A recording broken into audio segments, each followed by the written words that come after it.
The symposium is about to start. We call all of you to gather here.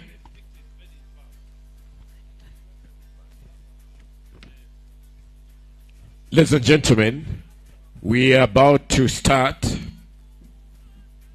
The symposium is about to start. We invite you to come over. And the topic today is overview of the East African Community Simplified Trade Regime. East African Community, ROO, and the EAC CET 2022 version.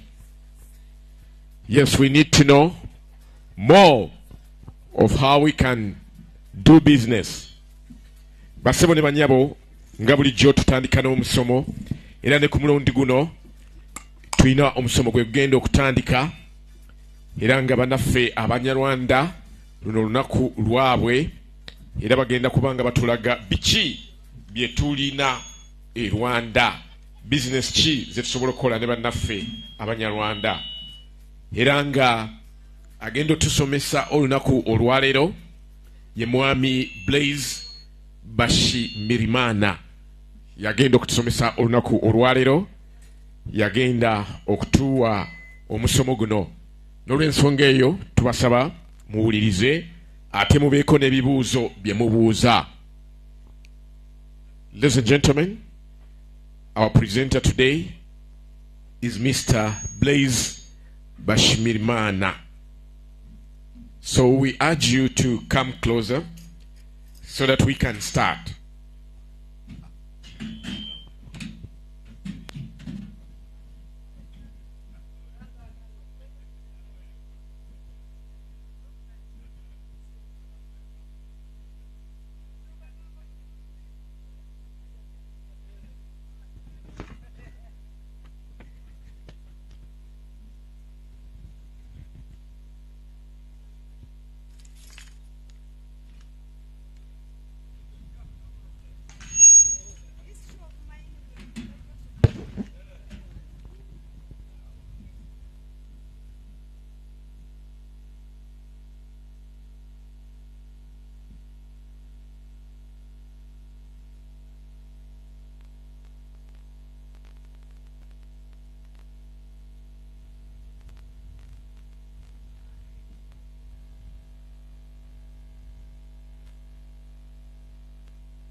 Hello.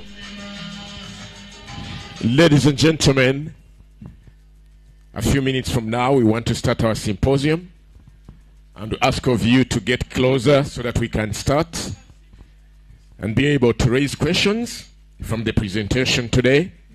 We have two presenters, Mr. Blaise Bashimirimana and MC Miss Vivian. They'll be presenting to us the topic for today. So ladies and gentlemen, remember today is Rwanda Day. Leo ni siku ya Wanyarwanda, siku ya Rwanda. And we're going to have Rwanda present so much from their country. Basi bone banyabo esawa yonna twagala tutandika omusomo gwaffe, twagala tutandike mu biseera bingi nnyo bye tulina okuyiga, era y'ensonga lwaki omwoleso guno weeguli. Tulina okumanya engeri gye tuyinza okutambuzaamu ebyamaguzi byaffe, kintu kikulu nnyo n'okumanya wa obutale we buli n'okubuuza ebibuuzo ddala ebisaanidde. Y'ensonga lwaki tugenda mu musomo olunaku olwaleero, era bannaffe wano beeteefuteefu okutusomesa.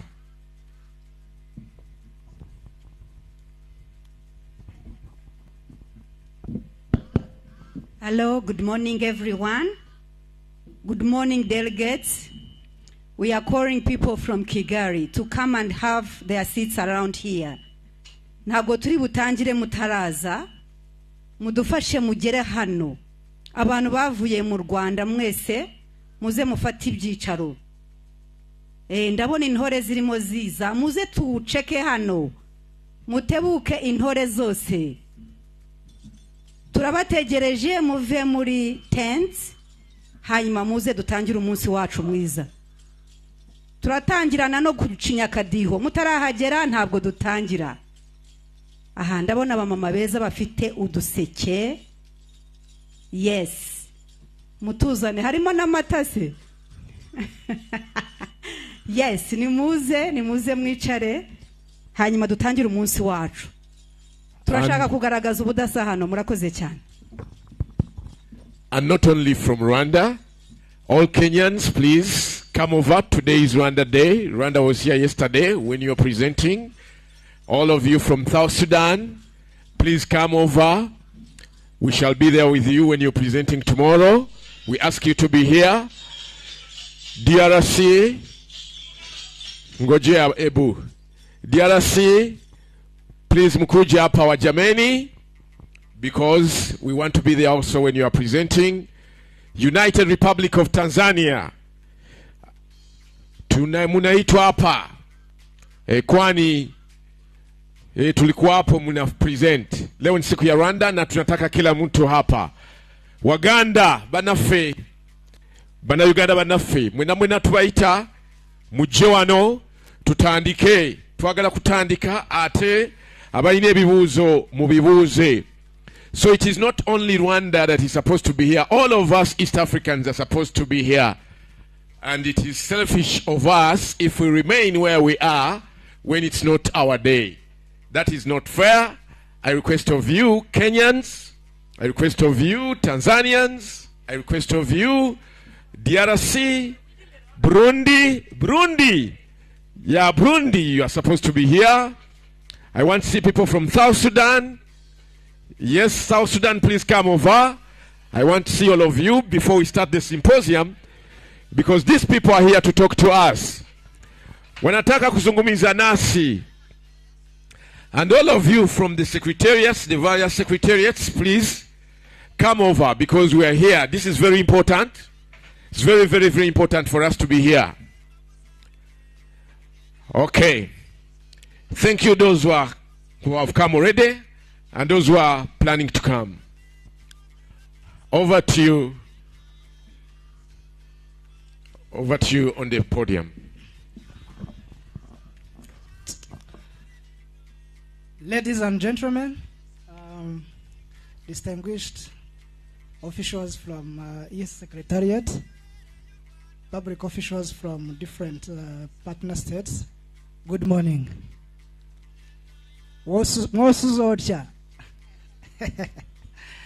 Yeah, it's a great pleasure for us today, for this Rwanda Day, to present on simplified trade regime. We are going to give you different information on how you can increase your cross-border trade.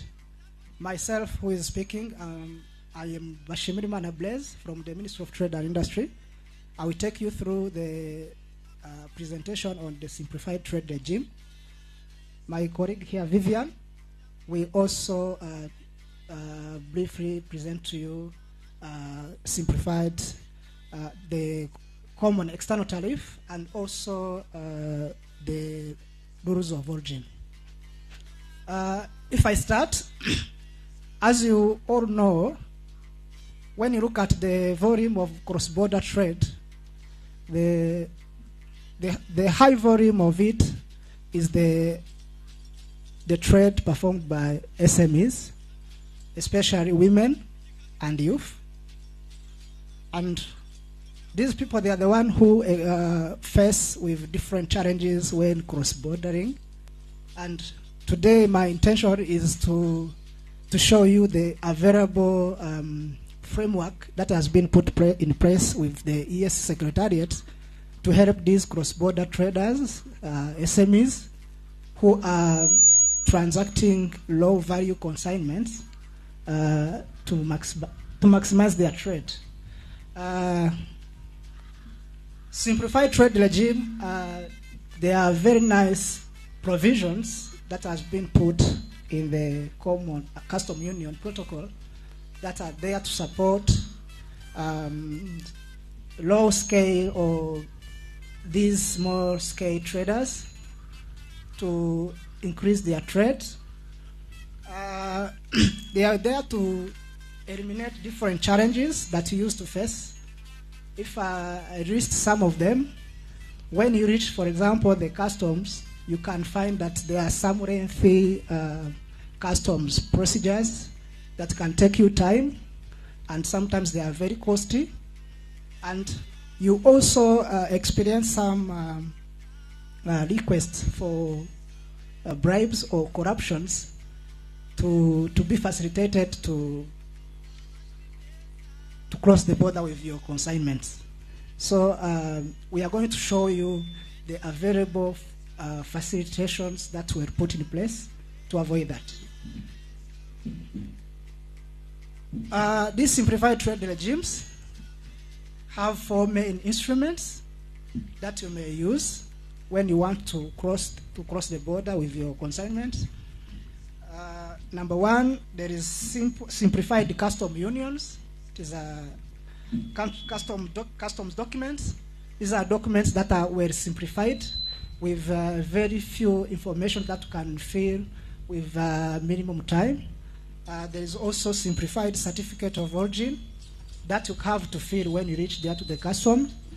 There is also a common list of products that qualify for these simplified trade regimes, or I can call it simplified trade procedures that can help you to increase your cross-border trade.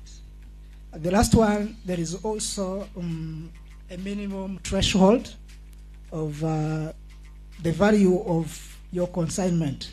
If your consignment is below of 2,000 USD, you qualify for these flexibilities or these facilitations.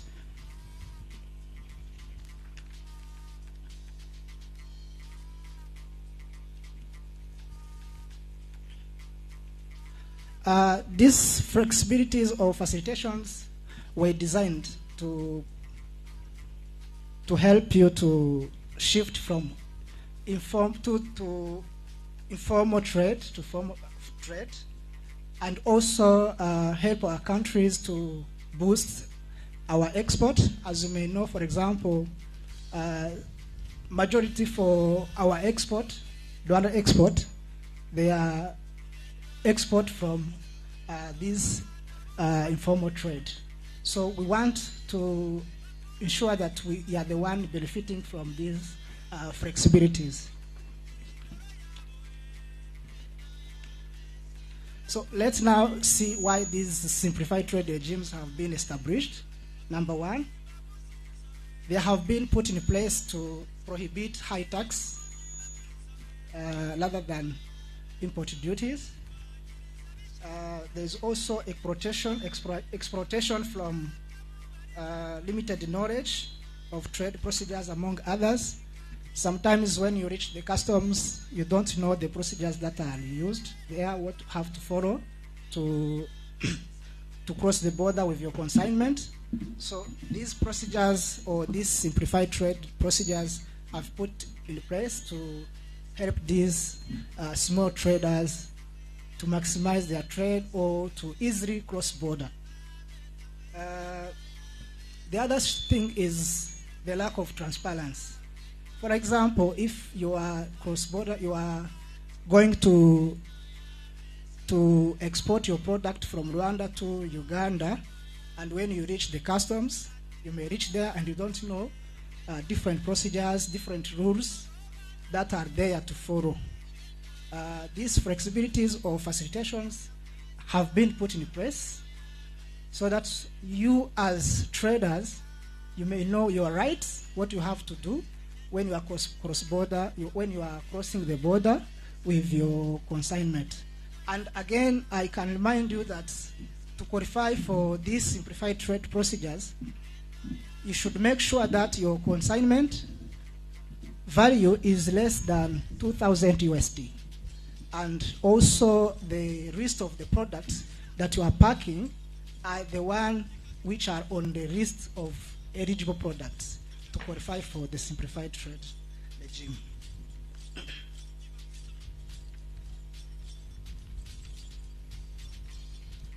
We can also mention that sometimes back, it was not easy to access the certificate of origin. You were supposed to get it away from the customs, but nowadays with this simplified trade regime, what you have to do, you only face the customs. You get the certificate, the simplified certificate of origin. You fill in with very few information, and then you proceed. So this is also a very nice advantage for you as SMEs. You have to take advantage of this simplified trade regime.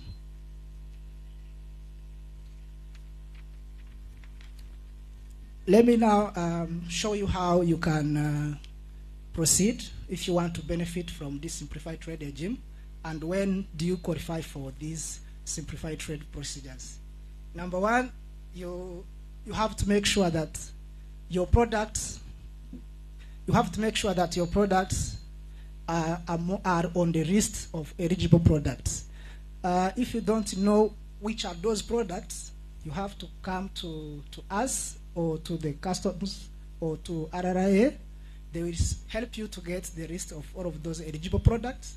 You can even come when you are a startup business. You want to benefit from these facilities or these flexibilities. You look at the list of products on that list and you select which one you are going to start trading within EAC. So number one, you have to make sure that you qualify for this simplified trade regime. Number two, you should also have different required documents. I will take you through those required documents later on.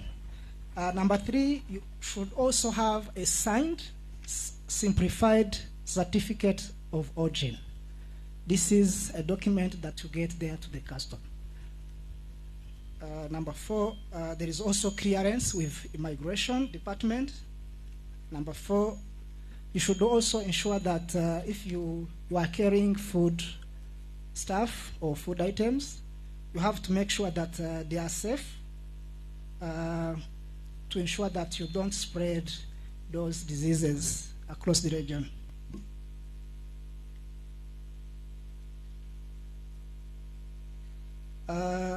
You also have to fill in the simplified custom document after getting the simplified certificate of origin. You also have to make sure that you have already filled in the simplified custom document. And next, you declare your goods for final clearances, and then you will be paying your VAT and other withholding taxes. And again, I can remind you that the benefit of this simplified trade regime is that when you have or you hold this simplified certificate of origin, you are exempted from payment of import duties. This is the best advantage you as SMEs here present that you have to make sure that you are going to maximize. I call upon our SMEs from Rwanda to look into these flexibilities of facilitation to be the one to reap these economic benefits.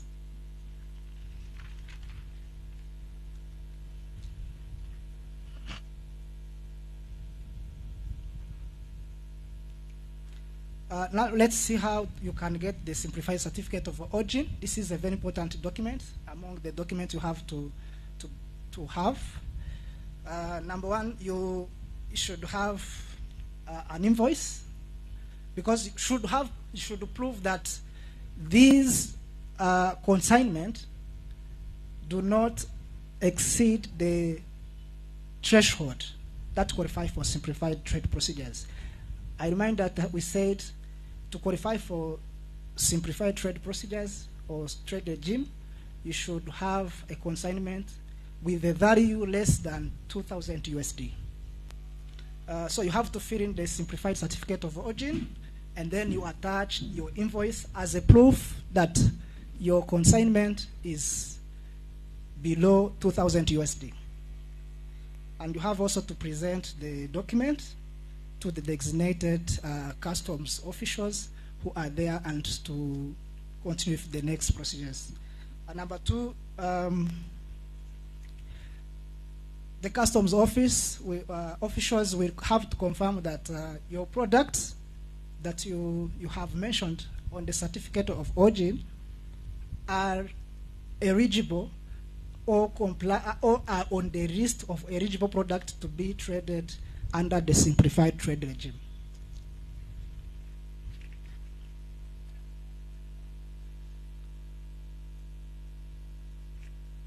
And the customs officials also have to check that the good declared on the simplified certificate of origin is in reference or with the common list of products. I say that if you don't know all those products, we help you to get the list. And if you want to start trading under simplified trade regime, you will have to select which products you want to trade under this context.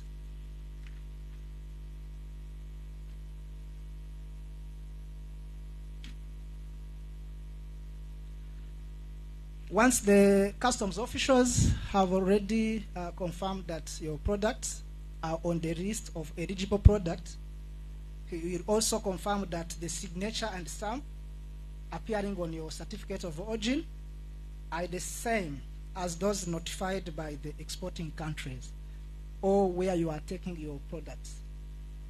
And if everything is in order, then your good will be charged any duties or tariff will not be charged import duties, as I mentioned earlier. And again, I have to remind you again that products that qualify for this simplified trade regime are products originating in EAC partner states.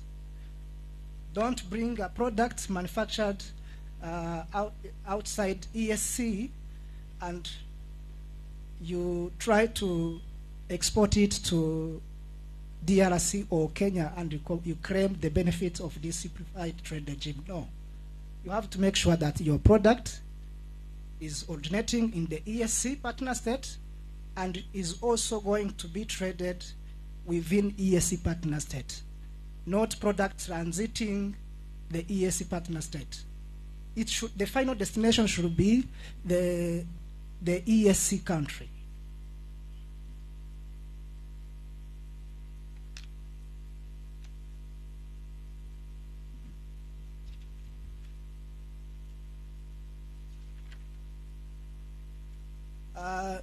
Let me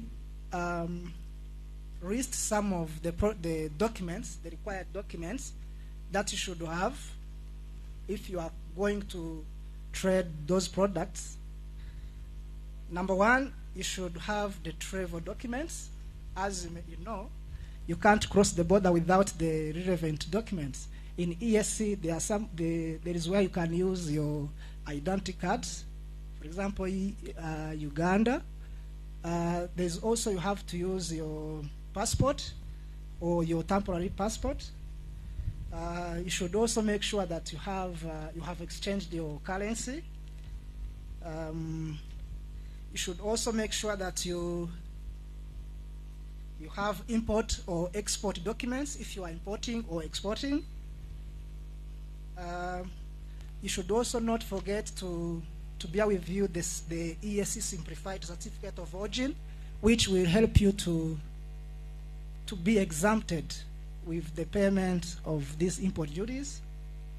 And you should also have health certificates. You should prove that you have been vaccinated. Yellow fever card to prove that you have been vaccinated with yellow fever.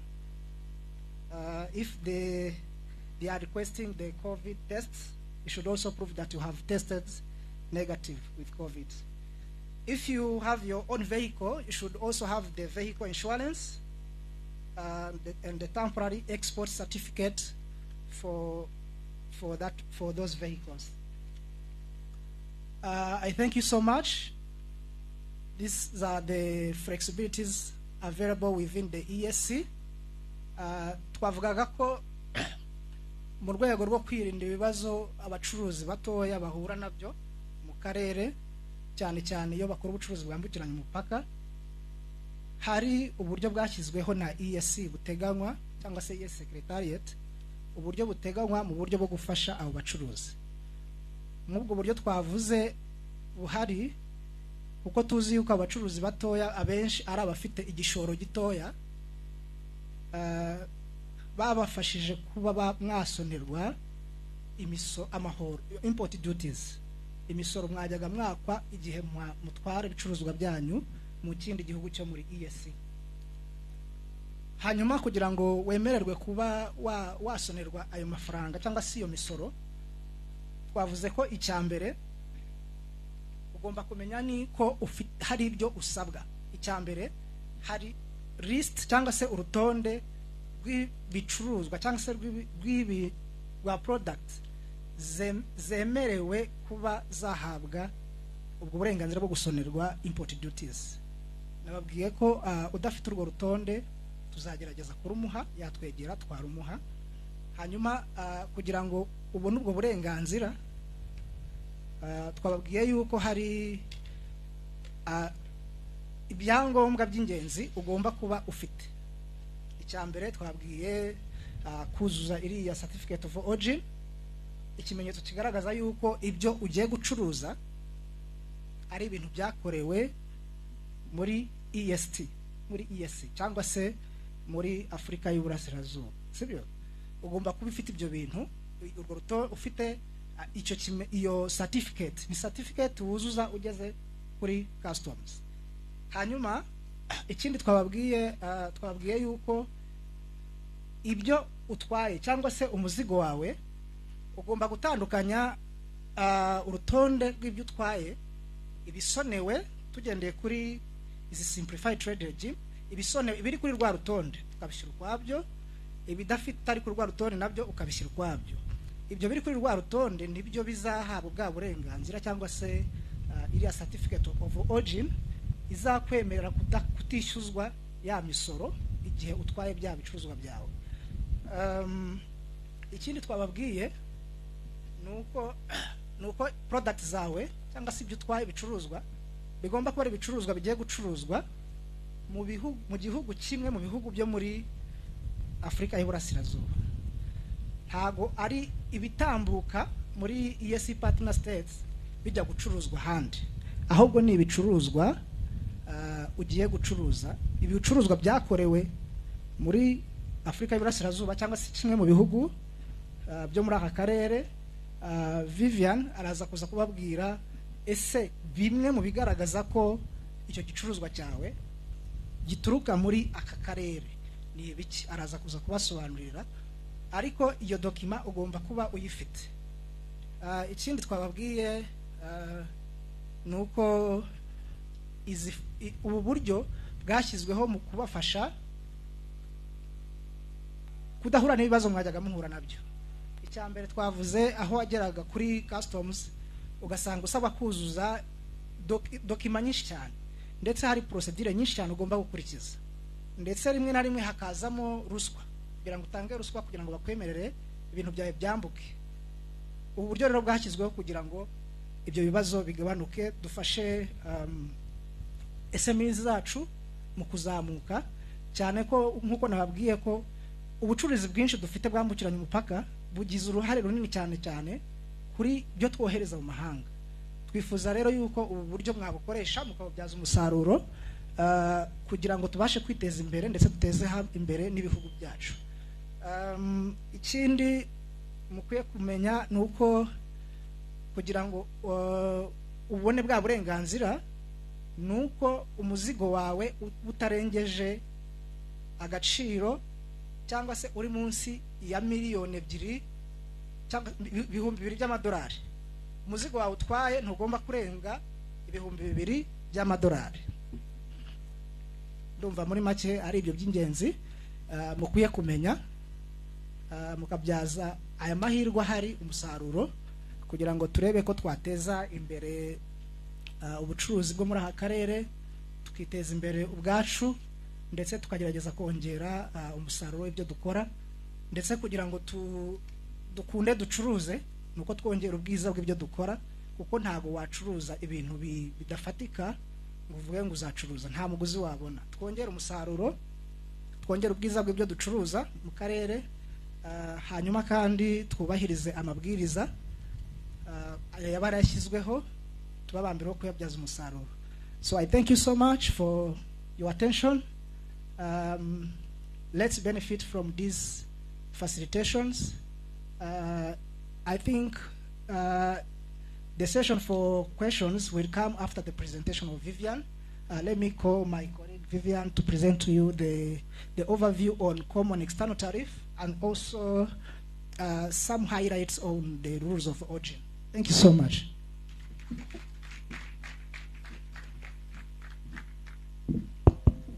Thank you very much. Reka tumwongera amashyi menshi cyane. Yes. Tumaze akanya twicaye twahagurukaho gato nibura tukaririmbaho buryo umugabo twese tuyiririmbe, sibyo? Buryo umugabo nusohoza ubutumwa bw'abamutumye ntaniganija, ahorana umurava mu byakora byose mu bana b'u Rwanda. Wow! Buryo umugabo nusohoza ubutumwa bw'abamutumye ntaniganija, ahorana umurava mu byakora byose. Yes, yes, let's dance it.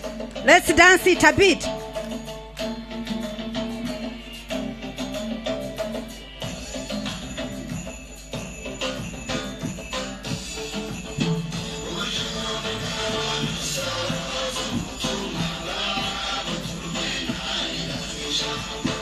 Ahorana umurava mu byakora byose mu bana ba.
Aho ho!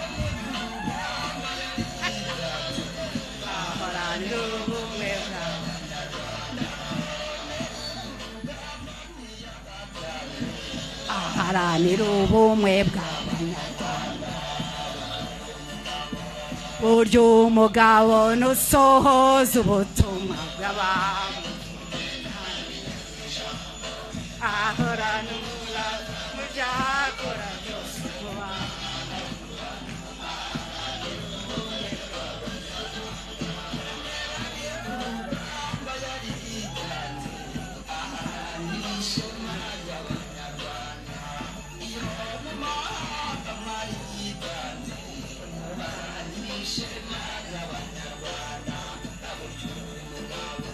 Burya umugabo nusohoza ubutumwa bw'abamutumye ntanigana.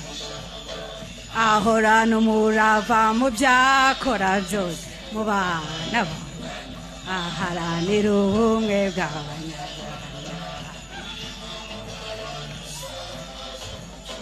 Abamutumye ntanigana. Ahorana umurava mu byakora byose mu bana bo. Very good, very good. Amashi. That was so good. So we can take our seats for the next presentation. Murakoze cyane.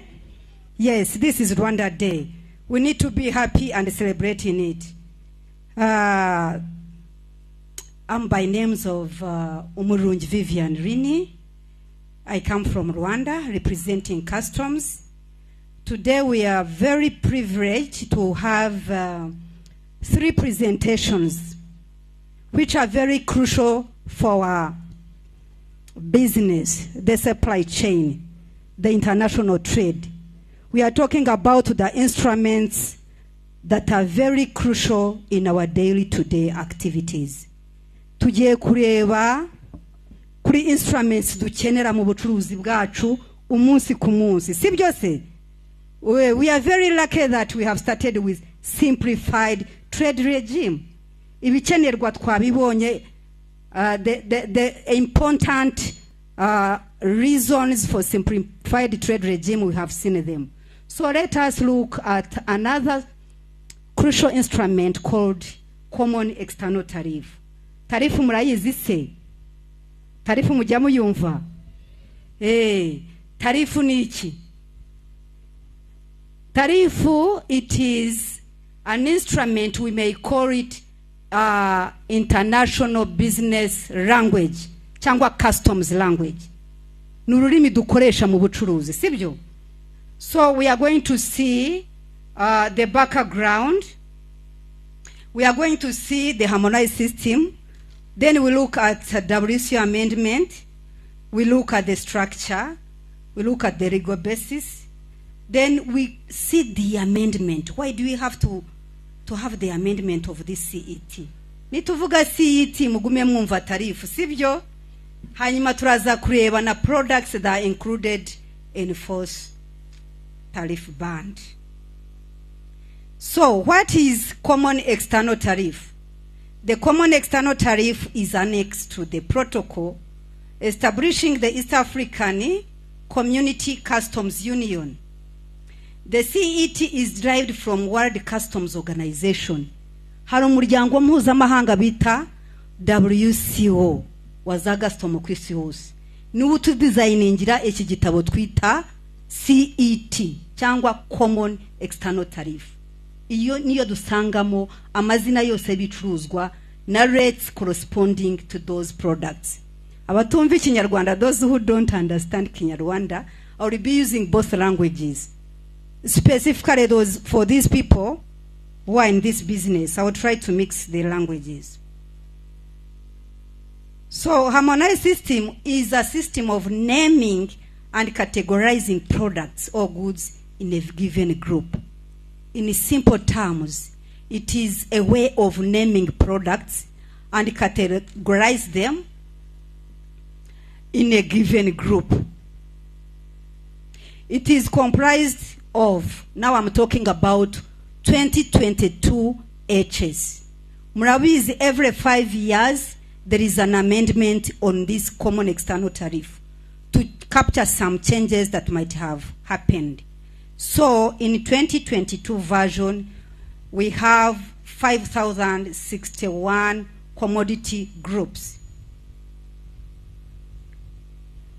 In every 5 years, there is a review of this CET due to changes in technology and international trade patterns. Kubera impinduka ziba zabaye mu ikoranabuhanga no mu bicuruzwa bisanzwe, habaho impamvu tugomba guhindura iki gitabo cyitwa Common External Tariff.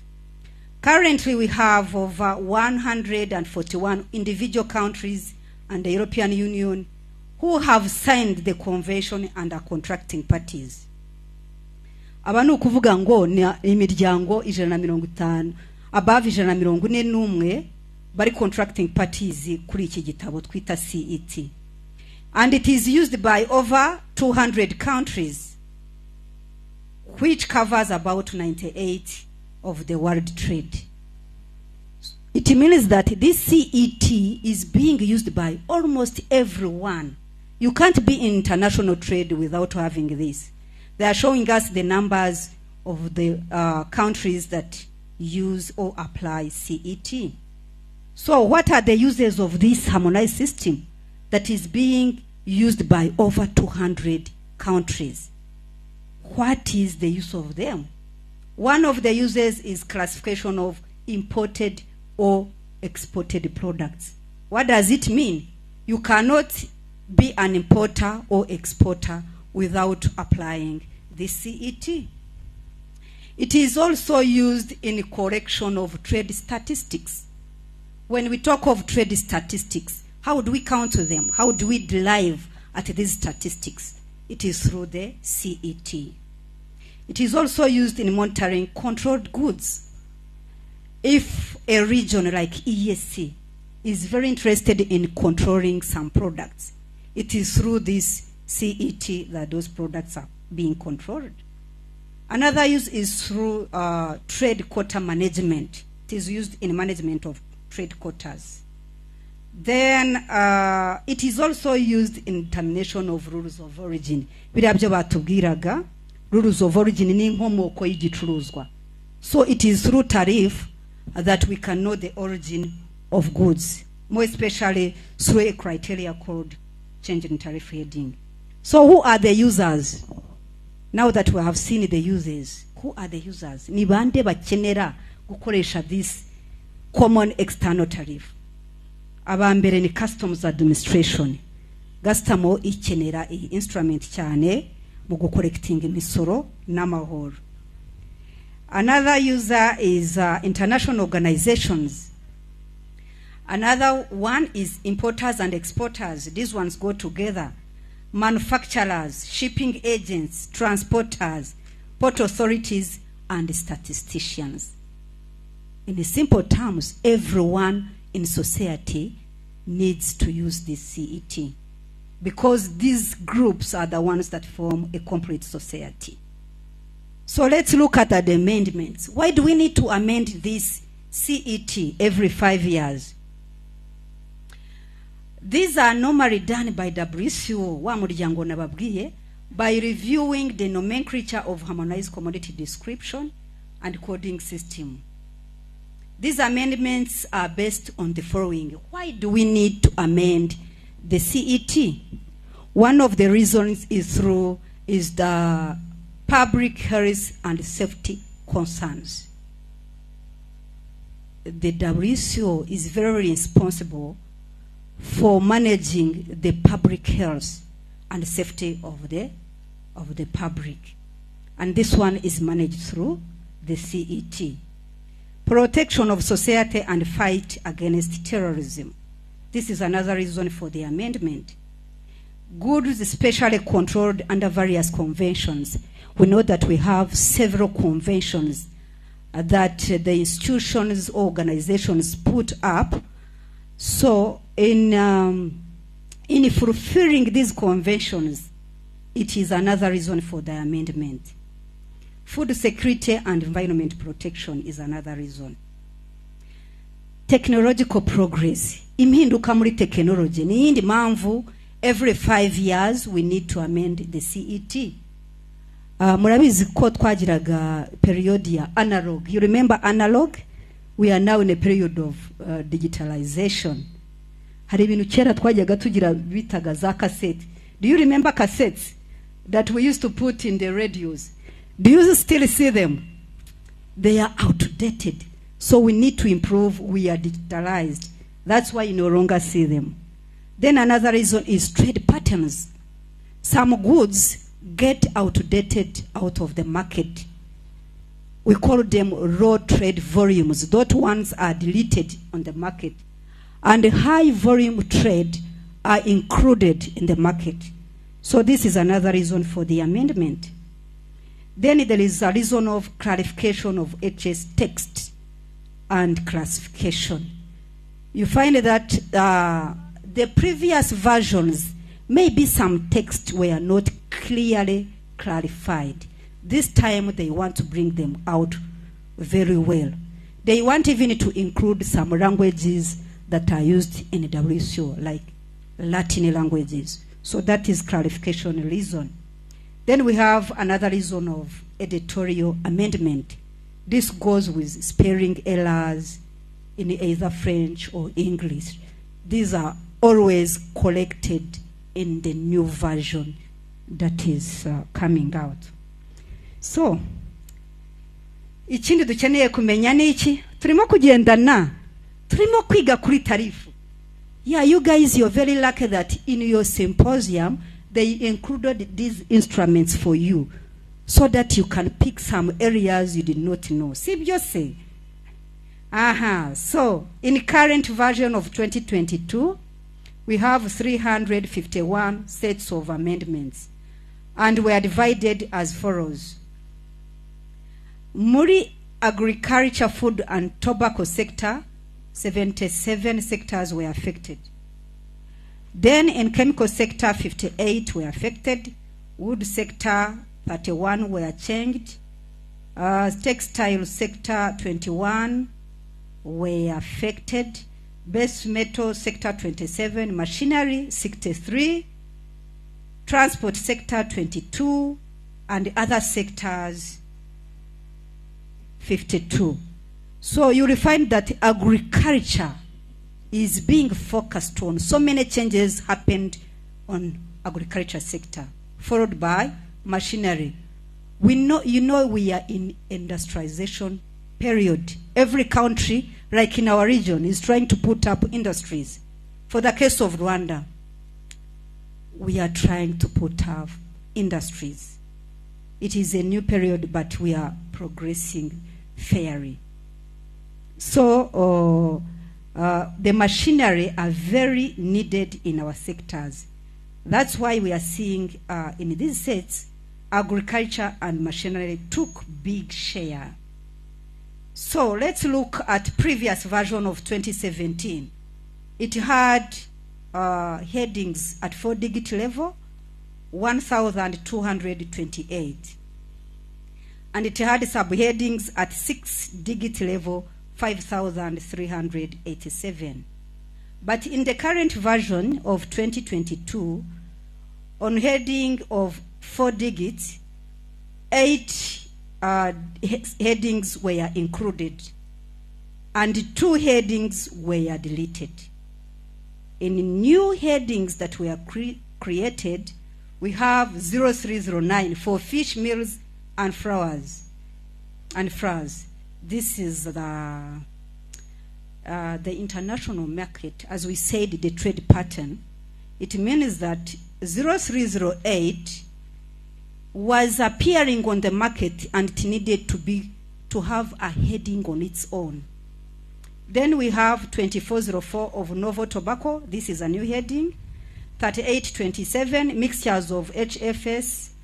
This is also a new heading that was created. Then we have what we call 3D printers, 8485. These were also another heading that was created in the new version. We have flat panel displays, e-waste and scrap, drones, murabizi ko drones iyi minsi tuzikeneye muri society yacu, either security, transport, and doing other things. So we have a new heading for drones 8806, and we have a new heading for parts of aircraft 8807. Two headings were deleted. These are called Cardium and parts of aircraft that had a new heading created. So in the new version, ubu dufite 5,612 subheadings at 6-digit level, changwa international subheading. So let's look at the examples of WCO amendments per category. Public health and safety, this one we mentioned it. Under public health and safety, there is a single heading for all types of diagnostic test kits. We are very lucky that we have a single heading for these test kits. They are under 3822. We also have cell cultures, including cell therapy products, under 3002. That is under public health and safety. So for the point of protection of society and fight against terrorism, we have dual-use goods, radioactive materials under 2844. These ones are used by people in security. Murazizi intwaro za kirimbuzi. Nuclear weapons. I think this heading was there for nuclear weapons, either to control and monitor all about, the problem the world is having with the nuclear weapons. So they created a heading for the dual-use goods. It's under 2842. And we have 2845 of toxins under 3002.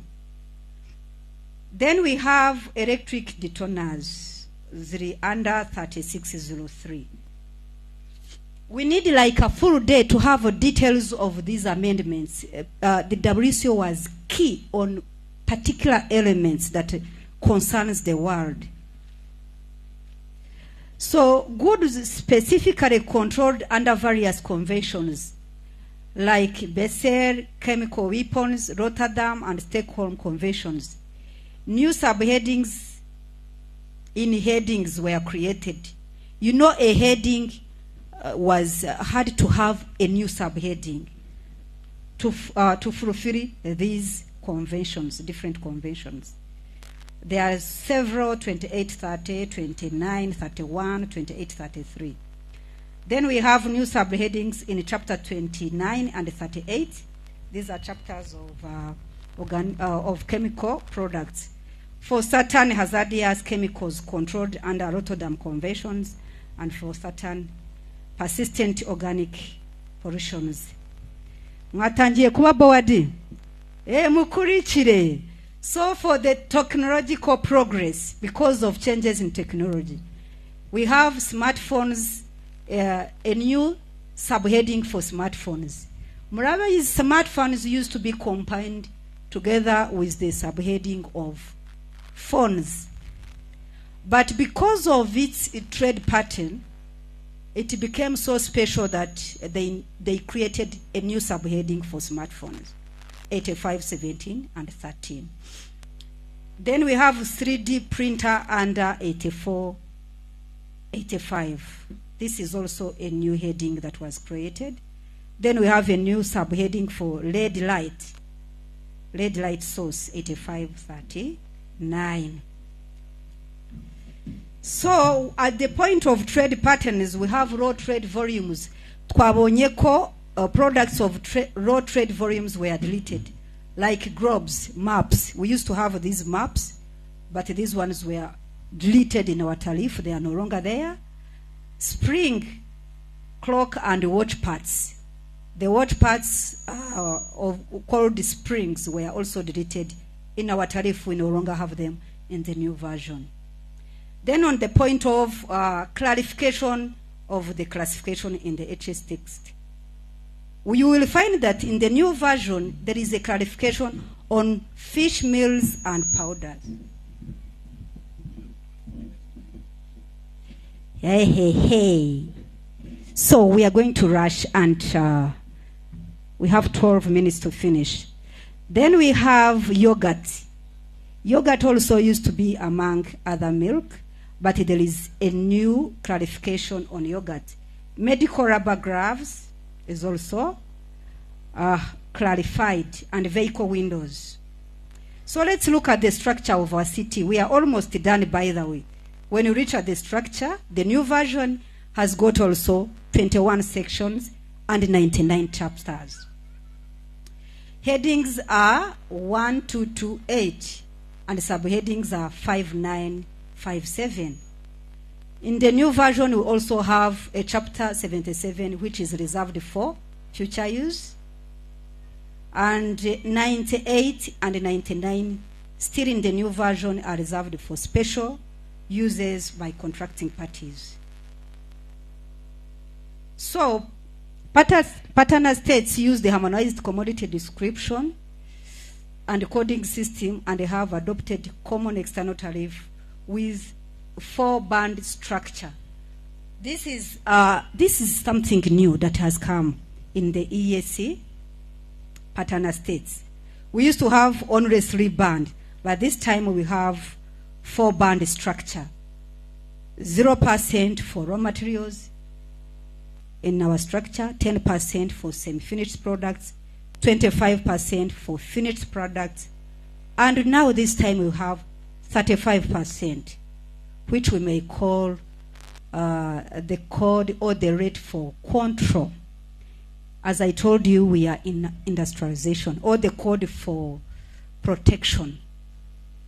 Our industries are coming up, and we need to protect from external competition. That's why we have this high rate.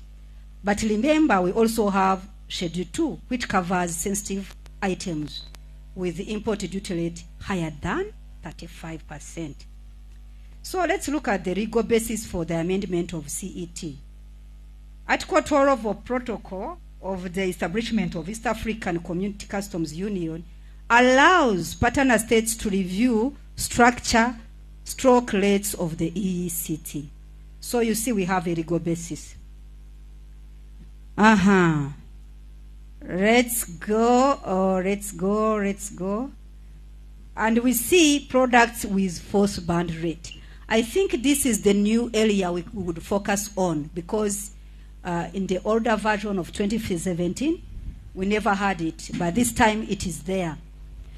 The minister's stroke cabinet secretary adopted 35% as the force band common external tariff rate. Some of the products which will attract 35% are. Some of the products which attract 35% are. You follow these ones. Ibingibi byarazamutse bijya kuri 35. We have meat of bovine, sheep and goats. And indeed, there is no reason as to why we couldn't protect this industry or this sector of meat.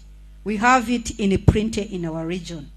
Vegetables, tomatoes, carrots, onions, and the like, these ones also attract 35%. Fruits like bananas, dates, citrus, grapes, and melons, they also attract 35% in our common external tariff. Edible oils like palm oil, soya oil, sunflower oil, ibi byose byarazamutse bijya kuri 35%. Then we have other food products like sweets, chocolates, biscuits, etc. also have attracted the first band of 35%. Beverages like fruit juice, water, wine has also gone up to 35%. Beauty and makeup, soap, toilet paper, footwear also have gone up to 35%. Packaging like carton boxes, sacks and bags, these ones we are producing printed in the region, they needed protection. Construction materials like tiles, steel bars, open profiles, barbed wire also have risen up. Then we have finishing, furniture and mattress also that is attracting 35%. That's it for the case of CET. Mwangombera mu mashise. So I'm using my term very okay. I am not going to go deep in rules of origin. My colleague mentioned about simplified. More or less, it's the same. Only that now the threshold is above 2,000 US dollars. But other applications are the same. But what you may know is to define maybe only the definition for rules of origin. Sibjose. Yego. Ngadyohewe. Aha. Country of origin of goods means the country in which the goods have been produced. Origin ni ukuvuga ngo ni inkomoko y'igicuruzwa. Igicuruzwa iyo gikomoka muri East Africa cyangwa muri Komesa cyangwa mu muryango dufitanye ubuhahirane, muzana ikintu bita certificate of origin. Muri ya mahoro gasutamo yakira hariho umusoro bita import duty. Uwo musoro ukurwaho na certificate of origin ifite. For example, ni muvaha, when you purchased goods from Uganda and you have the invoice and certificate of origin, ni mugera mu Rwanda uwo musoro ntago tuzawubishyuza, sibyo? Ngaho mugende mwese mugura indagara hariya mu isoko. Mugura indagara ntago tuzazibasoresha. So you guys, that's all. You're so lucky to have these instruments. Hari umuntu ufite email naba sharing my presentation namwe mukazisomera. You can read more. Anyone with the email, I would share my presentation. Thank you very much. Have a wonderful day.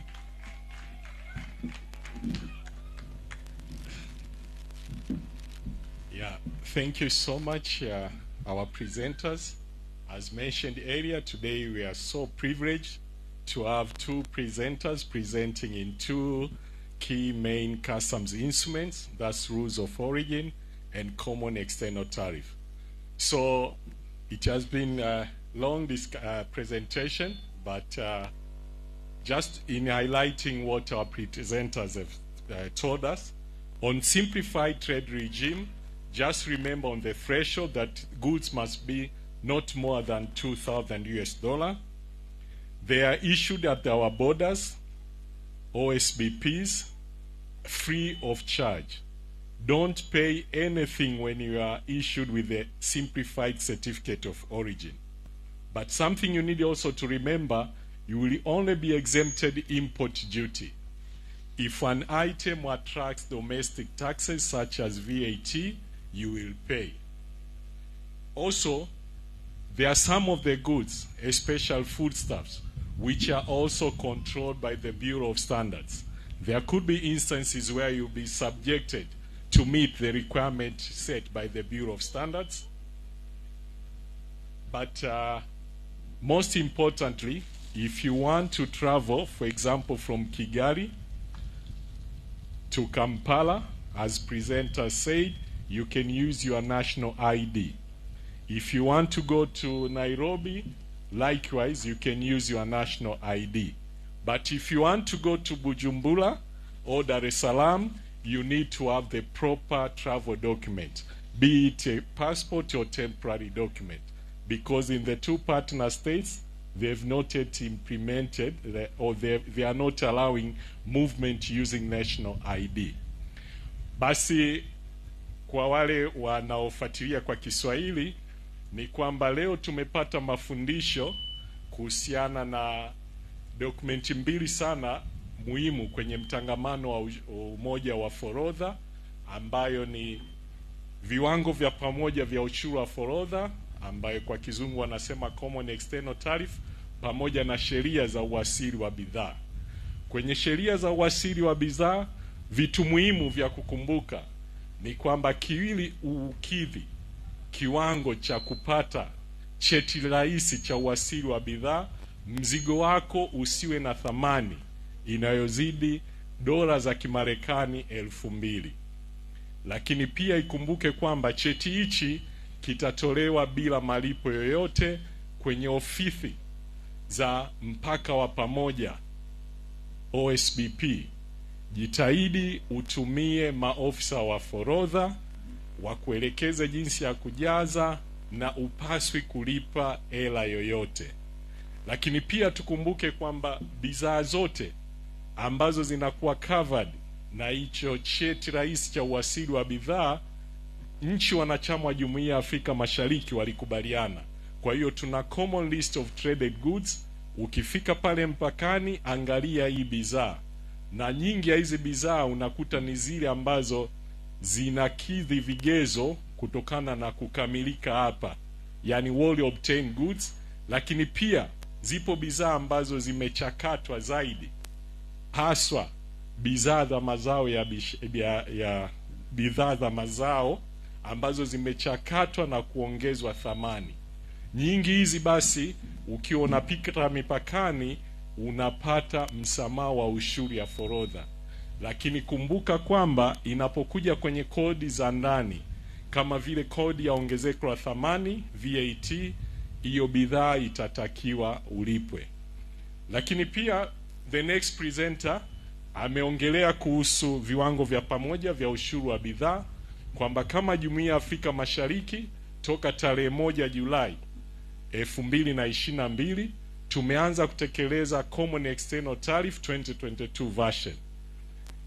Hii imeleta kiwango kipya cha 35%, which was not existing the previous version of the EAC Common External Tariff. And the main reason that's why the region decided to introduce 35% is to promote local value addition so as to foster industrialization within the region. The presenter mentioned products which are currently categorized under the fourth ban: mfano, vyakula, foodstuff, textiles and clothing, shoes, etc. So as SMEs, please take advantage of this introduction of the fourth ban by producing more inputs so that we can promote our intra-regional trade. So mabibi na mabwana, tunapokamilisha mjadala huu ni kwamba tunasisitizwa kama wajasiriamali wadogo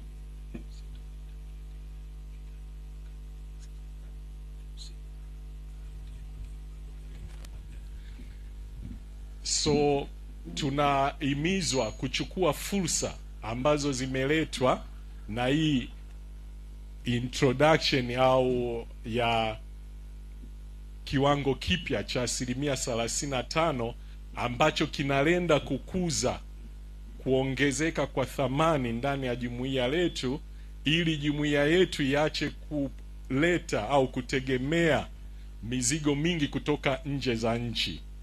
And colleagues, you will note that this is very key, learning from the example when the region was, when we experienced the pandemic COVID-19, where we could not import some of the raw materials because of the lockdown.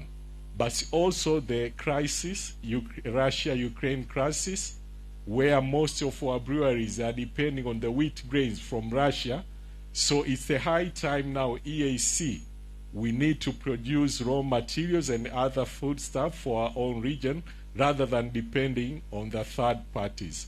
So at this juncture, allow me to welcome Mr. MC to translate in Uganda, and thereafter we'll allow some full round of questions. Over to you, Mr. MC. Asante sana.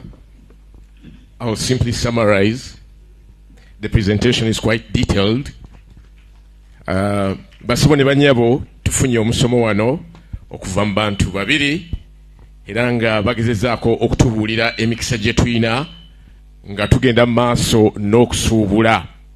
Okusookera ddala omwami asoose okutusomesa ayogedde ku simplified bagisaani simplified trade regime STR, nga eno yajja mu nkola oluvannyuma lw'okulaba nti abasuubuzi naddala ffe ku mutendero gwaffe omutono oba abakola ebyobusuubuzi tukaluubirizibwa ku borders nga tutwala ebyamaguzi byaffe, ng'ate ebyaffe si by'amaanyi.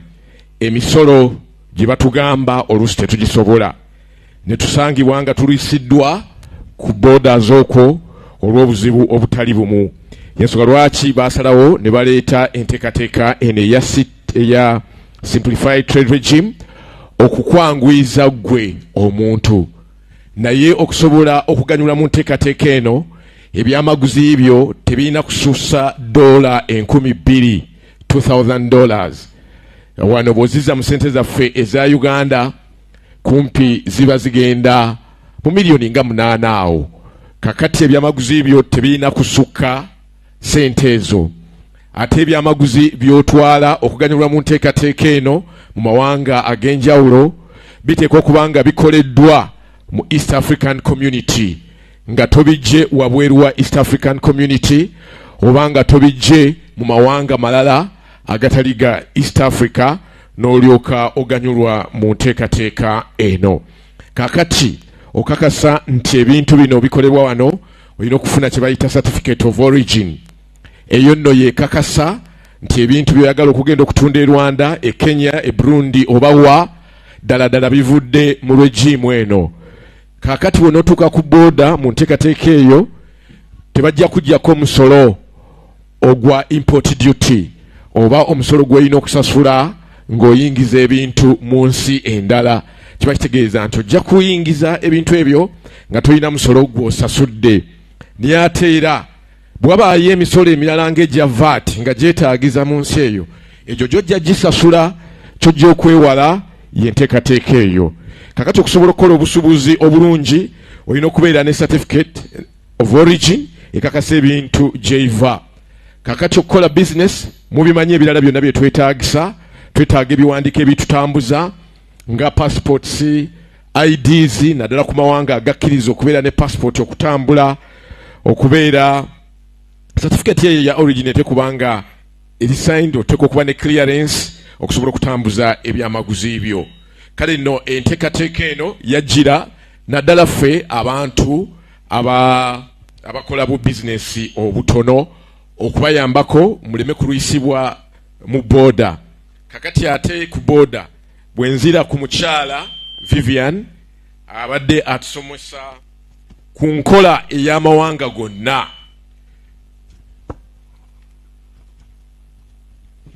Amawanga gayina enkola eya gyayise CET. Kati bw'oba onookola international trade oteeka okubanga ebiwandiiko bino obitegeerera ddala bulungi era nga buli kimu okiina. Kaakati buli bbanga oluvannyuma lw'emyaka 5 enkola eno bagikyusa olw'ensonga ezitali zimu. Kaakati ekiwandiiko ekipya ekiriwo kye kyenkyukakyuka ekoleddwa mu mwaka 2022 era ng'okuva mu July watandikira oba omwezi ogw'omusanvu waliwo enkyukakyuka ku bintu bingi ebiriwo. Bakyusakyusa olw'ensonga nti ensi ekyuka, tekinologiya akyuka, embeera z'abantu zikyuka. Y'ensonga lwaki waliwo kati enkola empya era ng'esimbulwa mu kiwandiiko kino ekya 2022. Ekiwandiiko kino oba enkola eno ekola mu mawanga 100 n'okusoba kumpi ag'ensi yonna mu by'obusuubuzi. Era bannaffe aba World Trade Organization be babeera n'enteekateeka eno. Bwe twogerera amawanga kumpi nga 2 gamaze okuteeka mu nkola enteekateeka eno. Kakati enkyukakyuka eya 2022 erimu ebintu bingi nnyo ebikyuse. Kati ebintu bino ebikyuse bingi nnyo byayogeddeko byesobola kumenya kimu na kimu nti kino kyekikyuse kino na kino. N'ekirungi atusuubiza nti abalina emails nga twetaaga ekiwandiiko kino tujja kukifuna okuva ew'omukyalo ono Vivian. Basibo ne bannyabo mu bufunze ebyo bye tusomye olunaku olwalero. Yeetaaga okwongera okumanya oyinza okubaako n'ekibuuzo ky'obuuza. That is the summary. Thank you so much, Mr. MC. So now that we have heard the presentation in at least all common East African languages, as well as in English, we are now welcoming question. Anyone would like to ask a question addressed to the two presentations we have made on simplified trade regime or common external tariff as presented by Madam Vivian. Please, karibu sana kwa maswali. please.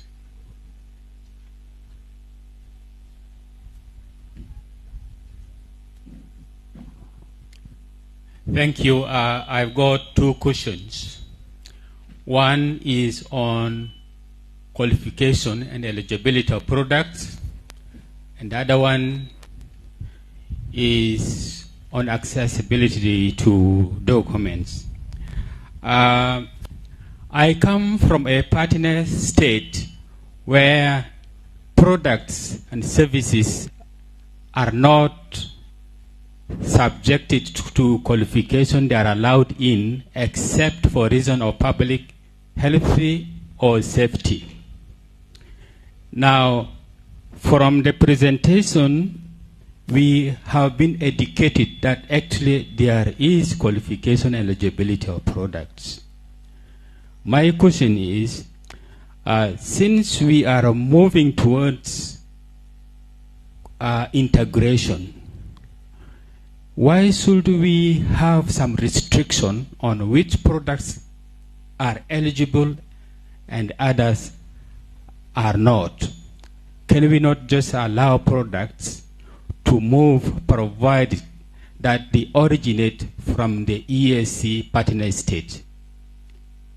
Question number 2 is about the documents. These documents are important, and I'm just asking or wondering whether by the end of the exhibition we will have these documents on the simplified trade regime, and indeed all the documents, because they will be useful guides to us.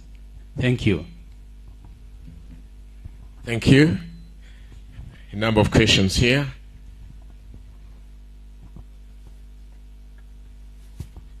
Thank you so much. I want to ask related to the food product in East Africa.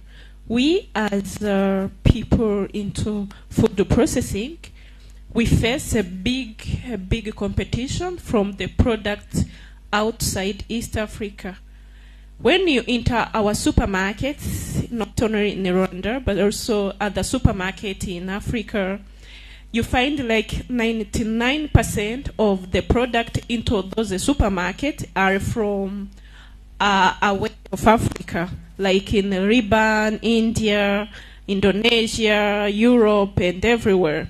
It seems like our country are promoting SMEs from those countries and not the SMEs from Africa. So we wish, if you want agriculture to be promoted and to develop, why should you not take a serious measures related to those products by first? We will have a lot of meetings like this, but if we go back home and we still find Indonesian product into the supermarket, I don't know if the action are going well as you wish. Thank you. Very important question, that one. Is somebody else here? Lady? Thank you. Let me first say thank you for the nice and constructive presentations. Very educative. Thank you for that. I just need some clarification. The first presenter mentioned that if the SMEs has an EAC simplified certificate of origin, can be exempted from export duties.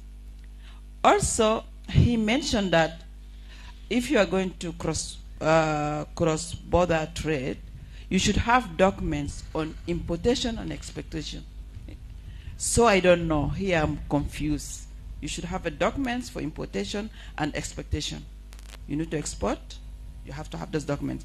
And there we mentioned the issue of exemption. Thank you. Thank you. One of the showgoers asked me to ask this one. I don't know whether it is for you.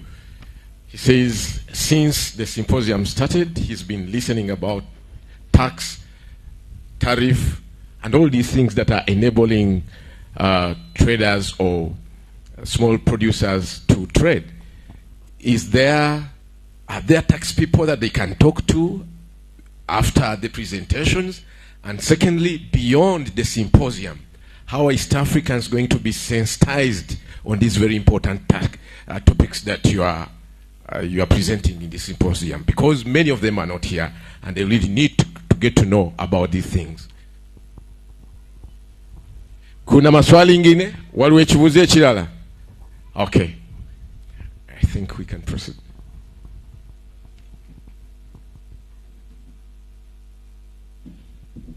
Okay.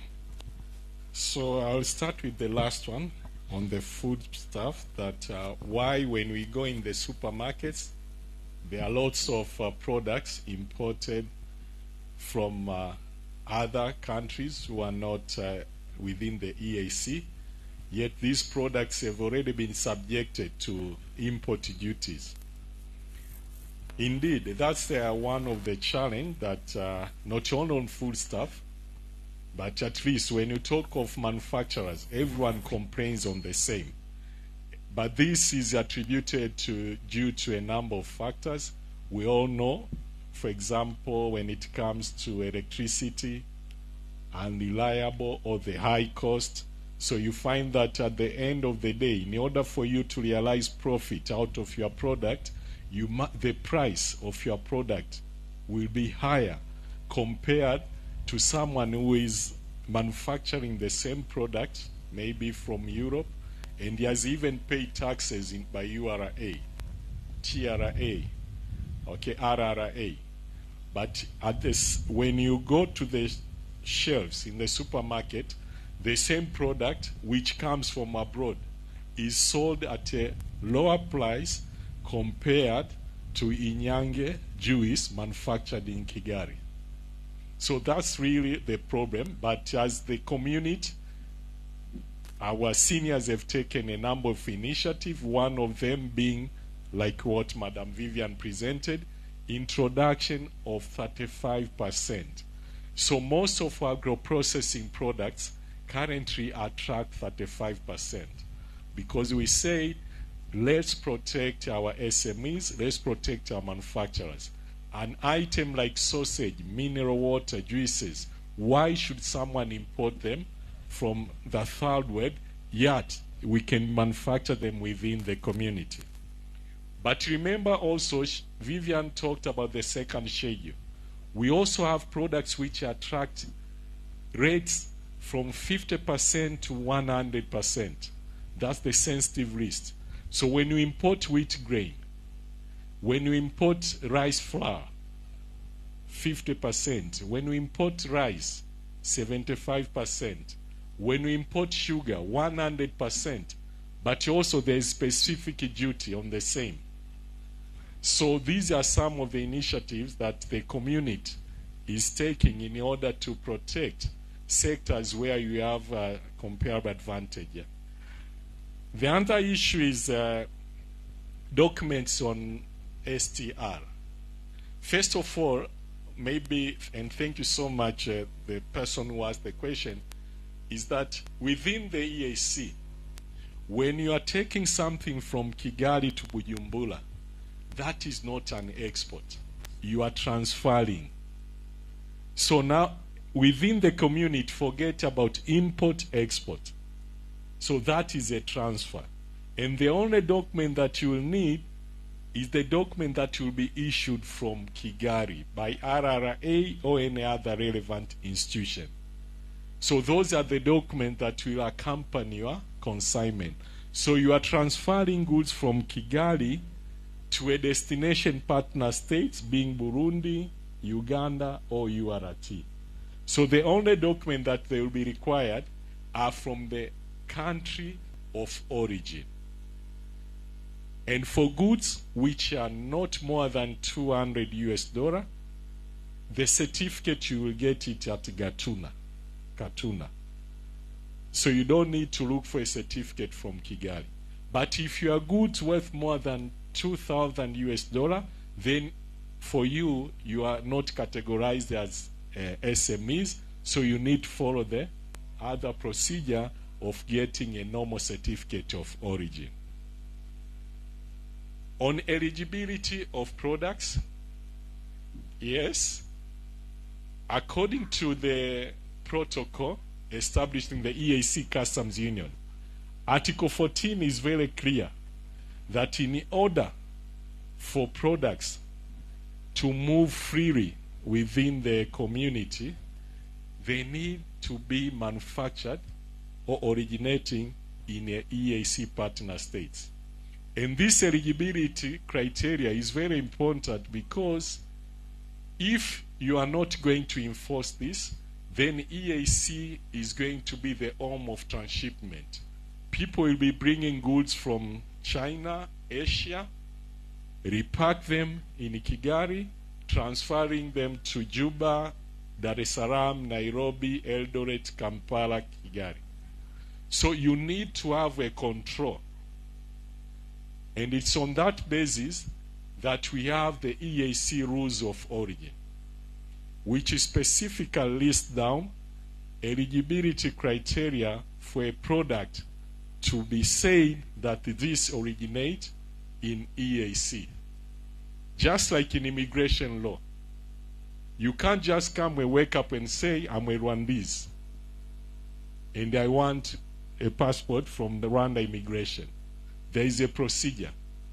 You have to either be born in, okay, or you have applied to be a national of that particular partner state. So just like for the goods, if you are saying this motor vehicle is assembled in Kigali, the Volkswagen, the law, our EAC rules of origin provides for criteria. If you are selling meat and say this is the meat from Kampala, there is eligibility criteria to guide the officers.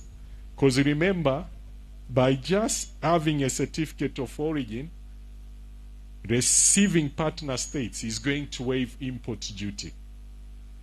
So that area is very sensitive, and you need to put control mechanism so that you don't exempt goods to non-eligible products. Otherwise, our government will not be able to construct road, to provide medicine within our hospital, and even better education for our kids. And regarding the documents, you have EAC desk there. When we finish the symposium, you can come and meet us so that we can assist you on where to get the documents. Thank you.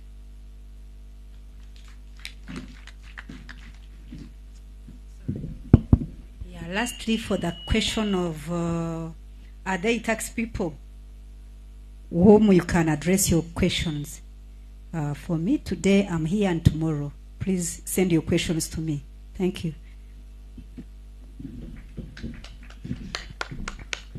I think for Uganda, we had requested for a customs officer or a tax officer to be here.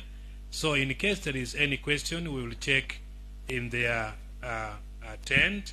If he's not there, we will ask for the officer to come. If you have got issues to do with customs, Uganda, or tax to do with Uganda, we will request for the officer if he's not yet here, because we had already asked for him to be available. Thank you very much.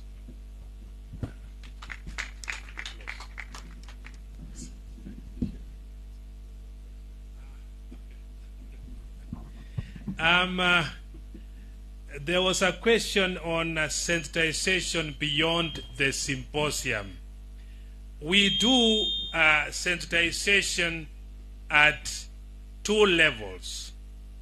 The East African community, where I sit, we normally organize sensitization for the whole region.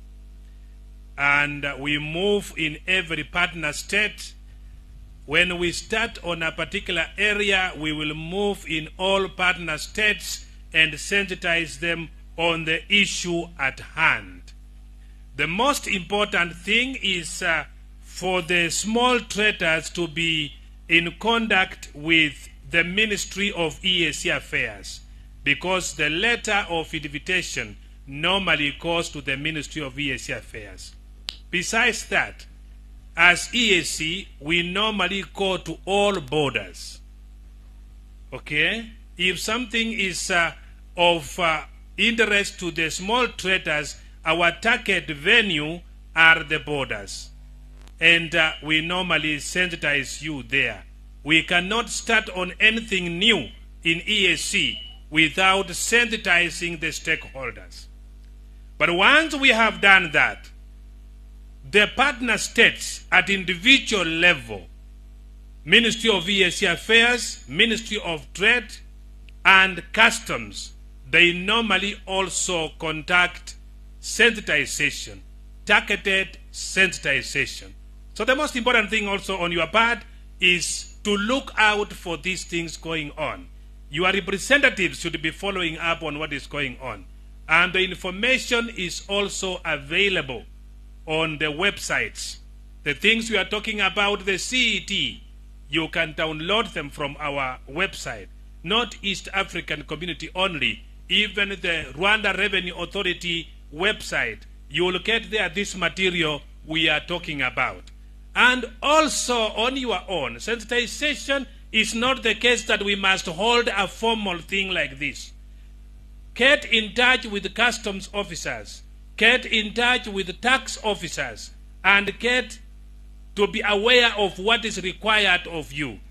I have seen many of the complaints that small business people are bringing up with regard to taxation and government requirements is because you don't ask. If you have found a market in Uganda, don't pack your things and start going there with the lorry.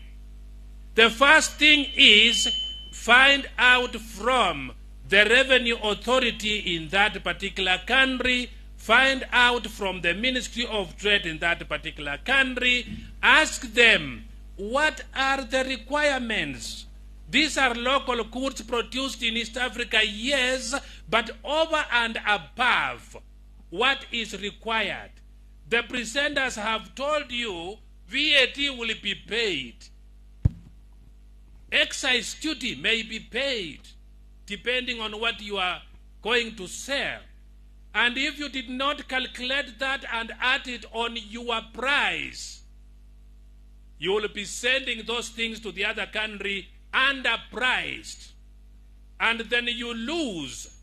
As a businessman, you lose because you didn't ask for the information. So try not to rush and say, I have got a market in South Sudan. Find out what else is required that you must fulfill before you start consolidating your goods to take to South Sudan, to Kenya, to DRC Congo, etc. Information is very, very important. We also have what we call the trade portals. Information on trade in every country is available on the trade portals. Not only about customs, even the market opportunities there. So please get into the mood of finding out. Get into the mood of knowing beforehand. Even when you go to the border, you are armed with the information. It is you who is telling the customs officer or other officers, I have come for the certificate of origin. Because you are aware, you must have the certificate of origin. Don't arrive at the borders with the lorry without having fulfilled the basic requirements. Government is there not to stop you from doing business. Government is there to facilitate you to do business. And EAC and government have put in place the necessary instruments as you have been told today. You need to find out what those instruments are and take advantage of them. Ladies and gentlemen, thank you.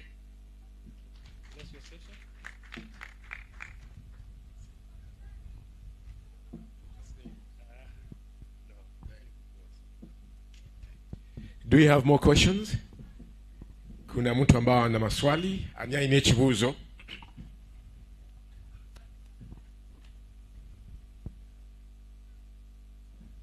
Think no more questions.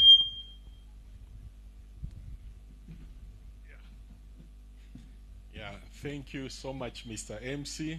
Thank you, my two presenters, and thank you exhibitors from Rwanda and from other partner states. It was a wonderful session of sharing information and on the opportunities provided for the SMEs and the STR, but also on the key instrument and our EAC Customs Union, that the East Africa Common External Tariff 2022 version.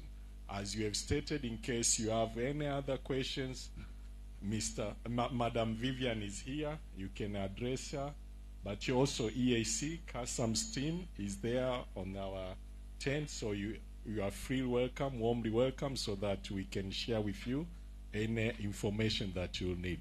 Thank you, and enjoy Rwanda Day. Asante. Thank you very much, ladies and gentlemen. We shall proceed now with Rwanda Day. Rwanda oye! Rwanda oye! Rwanda oye! Kenya oye! Kenya oye! Okay, Wakenya muko! Watizedi muko! DRC muko! Burundi muko! Uganda tuko! South Sudan tuko! Today is Rwanda Day. Okay, let's have a group photo for the people who are on the podium before you leave. Right now, Rwanda is going to take over. We shall be getting some dances from Rwanda, some singing from Rwanda, some music from Rwanda. And then Rwanda will be telling us, they will be advertising what they have on the stalls and what is in Rwanda. Maybe not here, but also in Rwanda. I will ask all of us to be present here. We expect our chief guests from Rwanda today. And of course, when the guest arrives, we shall be doing the anthems like we've been doing. And then we shall have some entertainment. We shall have some speeches, just like we've been doing for the rest of the countries. Ladies and gentlemen, Karibuni Rwanda. I know about Rwanda. They have the cleanest city in Africa. Kigali is the cleanest city in Africa. You can only compare it to some European cities. When you talk about cleanliness in Africa, Rwanda comes first. Rwanda comes first. Yes. Our authorities should learn from Rwanda how they manage to keep their city so clean and tidy. Okay. Leo ni siku ya Rwanda.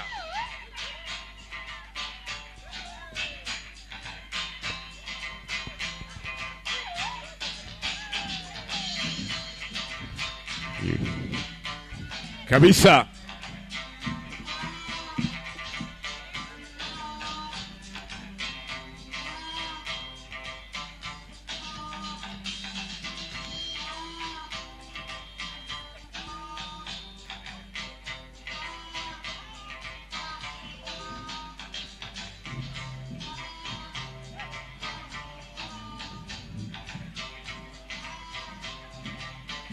We are experiencing Rwanda. Leo ni siku ya Rwanda. Enjoy the graceful dancing from Rwanda.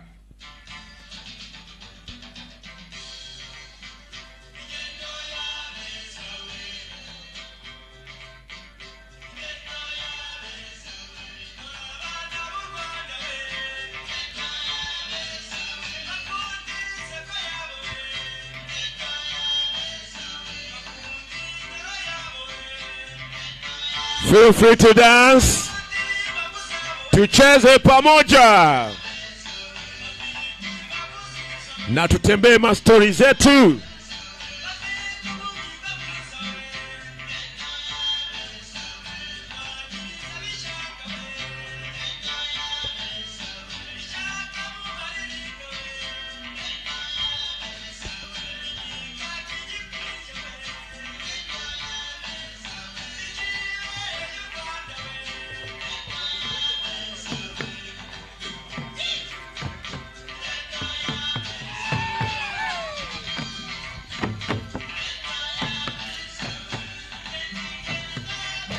Yes. Katika.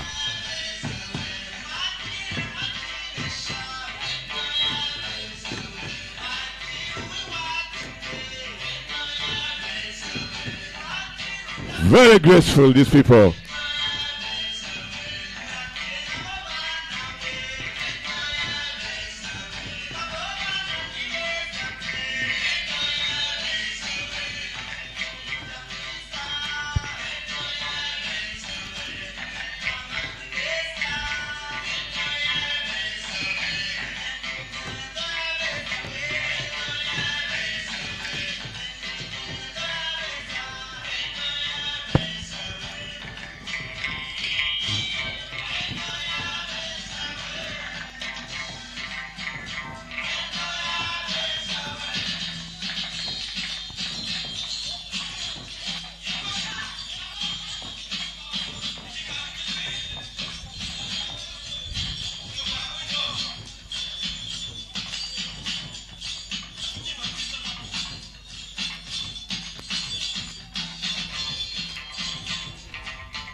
Wanji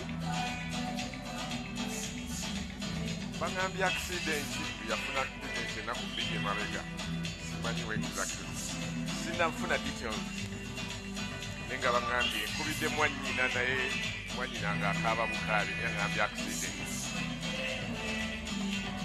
abaana bange wonna we basomedde odeali really yes.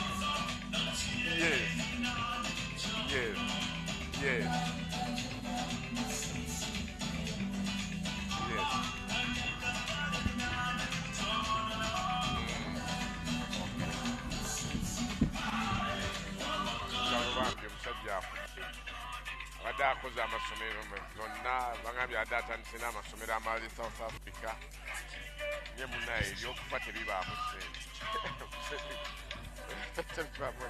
kasa mukama asalawo ne bobeera ne sente zitya kitalo nnyo nnyo nnyo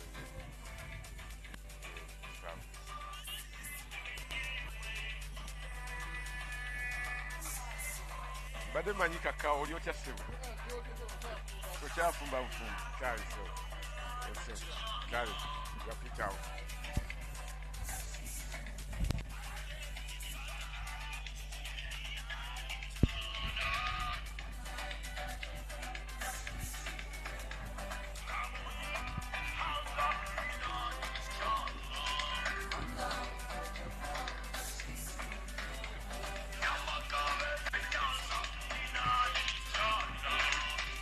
Rwanda Day.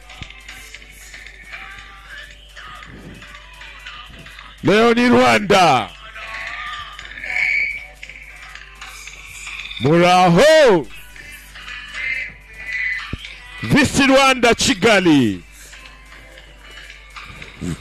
The country of hills. Nchi ya milima. And the cleanest country in Africa.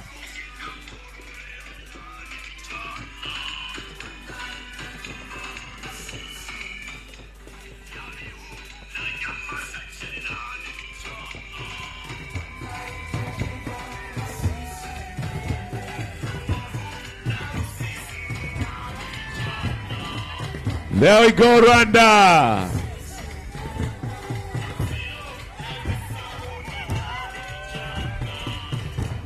There we go, Rwanda.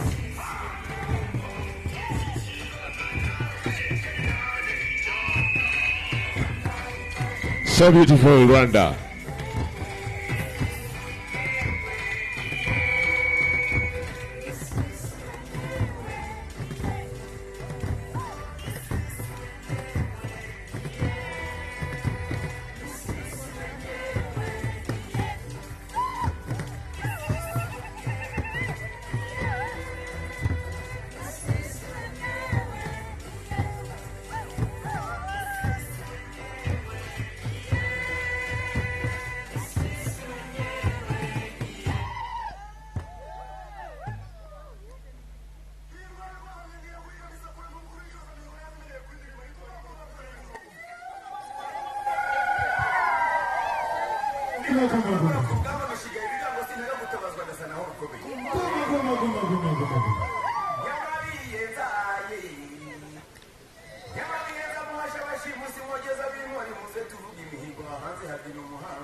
Naho ni iwanyu basangiranye ndego ye.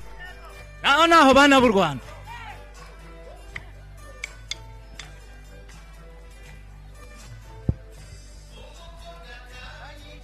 Rugamba.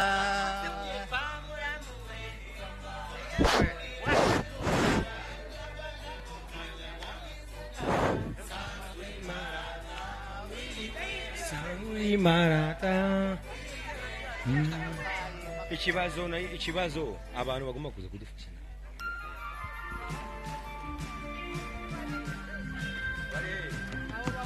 Ntabwo abaguzi hari n'abandi bagomba kubyina bari n'abavuzi b'ingoma. Icyo kibazo.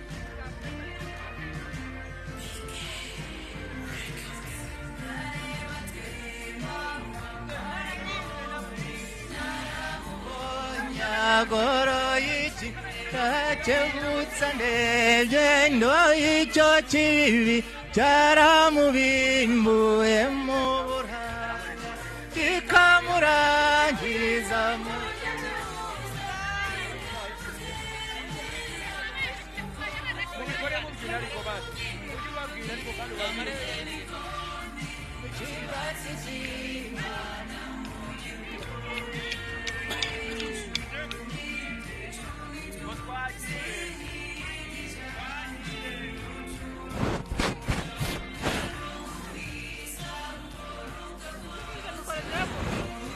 ziravuga.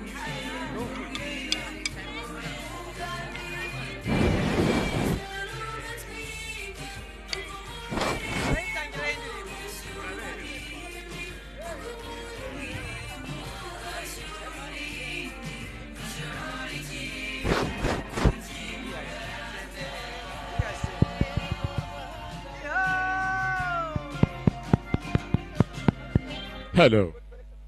What's working? Hold it here. Kuna mama anataka kusema neno kidogo.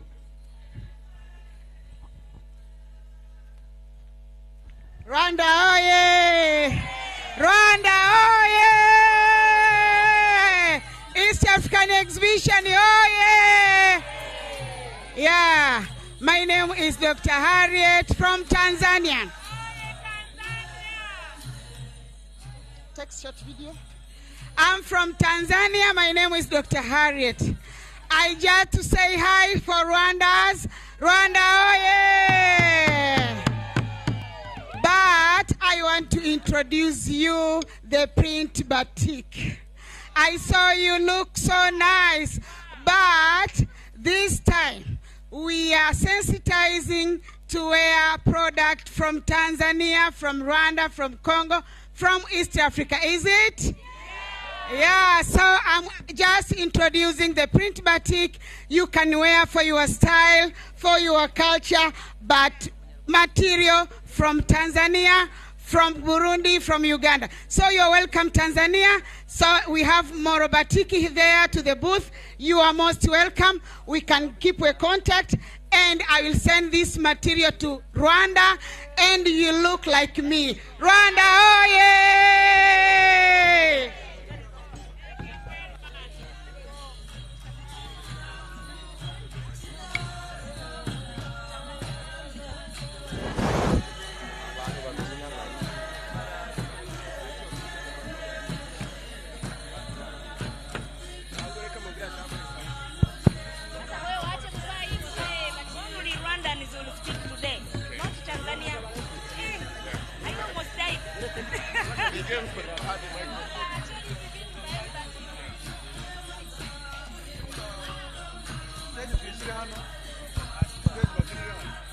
Okay, 1 minute, ladies and gentlemen.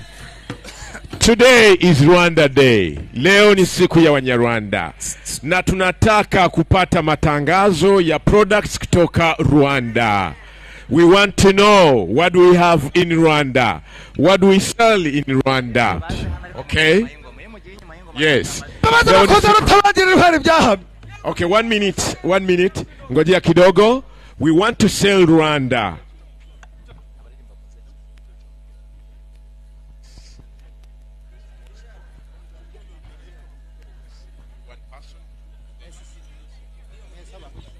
Okay, madam, come and tell us what you have.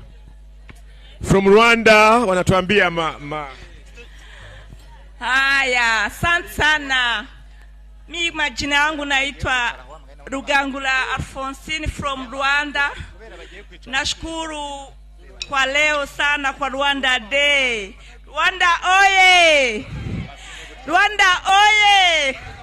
East Africa Community oye! Congo oye! Burundi oye! Tanzania oye! Asanteni na shimama hapa kuwaonyesha maonyesho yangu. Nimekuja na vitu. Mmeona vile niko smart? Hivi ni vitu tunatengeneza kutoka Rwanda. Ukitaka hii necklace mnaona inatengenezwa kwa nyazi ya Rwanda, na hii bag ukitaka vitu kama hizi utazipata kwa stand ya Rwanda. Tuko nazo nyingi na tunatengeneza vitu kama hizi za urembo kubamba nyumba sana. Tuko na vitu mingi sana za kubamba nyumba zinatengenezwa kwa nyazi, inaitwa kwa Kinyarwanda imigwegwe, na tunachanganya marange alafu kitu kinakuwa smart. Unaweza kuweka kwa saluni yako, sitting room yako, unaona nyumba yako inabamba. Nashukuru sana kwa hii fursa mnanipatia, asante. Okay, asante sana, tumpigie makofi kutoka Rwanda. Yes, urakoze. Leo ni siku ya Rwanda and we are showcasing Rwanda. We shall be advertising Rwanda. The gentlemen over here from Rwanda have a performance to do, and may I invite them to do the performance. Mnakaribishwa kutupatia hiyo performance kutoka Rwanda. Thank you. Mbabaza bakoze rutabagire kware byahamye. Tiniza kwa gisaba ko barwangu bitemaze babandi bigina baririmba. Tizo ninjeze ngo kabyara umugore mwiza n'uwanyirwa swita ruganyamuyinda. Turahaberewe cyane shema nisheje ushinjagiranisheja komeze mehego ubwiza bwawe bukugira rwema z'amahanga komeze mehego yego Rwanda we komeze mehego Rwanda yacu uhamyeberendero bekirenga urenga jihamije ntambwe twese abana bawe turagukunda. Abashaka kumenya ibyawe bajye baza kureba cyugamo kiza wuguruye amarembo komeze mego ziravugwa hose zahuruje amahanga komeze yego Rwanda we komeze imihigo Rwanda yacu uhamye berendero w'ikirenga urenga ndihamije namwe twese abana bawe turagukunda. Yangeze mu birunga mbona ko wacebwa imanzi kandi ko Imana yibera iwawe komeze yego Rwanda we komeze imihigo Rwanda yacu uhamye berendero w'ikirenga urenga ndihamije namwe twese abana bawe turagukunda. uraberewe cyane utatse shema nisheje ushinjagiranisheja komeze imihigo ubwiza bwawe bukugira rwema rwahuruje amahanga komeze yego Rwanda we imihigo Rwanda yacu urikire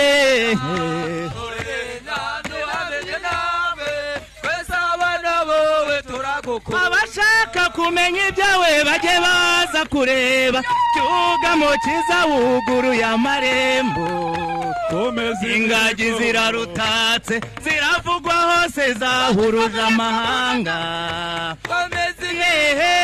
yego Rwanda we yego Rwanda uhamye berendero w'ikirenga urenga ndihamije intambwe twese abana bawe turagukunda.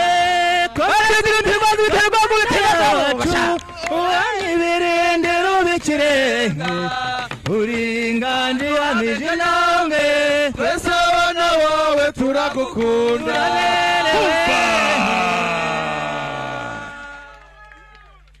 Rwanda nzenye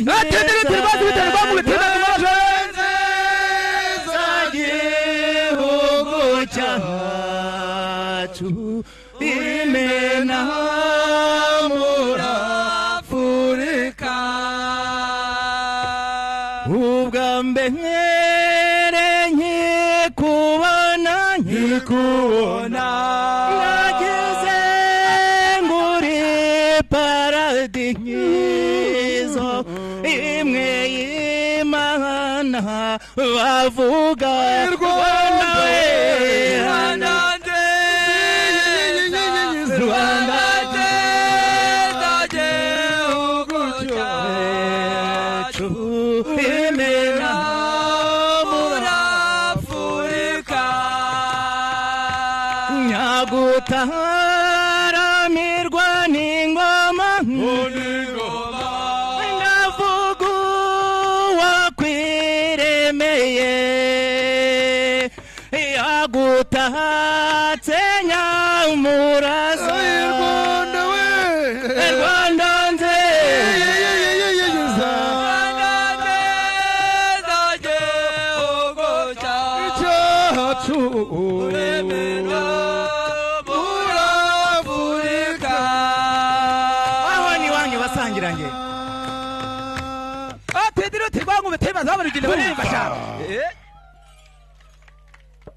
ati nzagutwara umwimana bushaka utari rwakamegere mamaro kare rwangu betemaza abaruginde baririmba atediro tirwanya burinde rwazi bitari wangu betemaza zo ningezo mugabo mwiza abaruginde baririmba ye bagore beza naho ese bagore be aye ye bagore be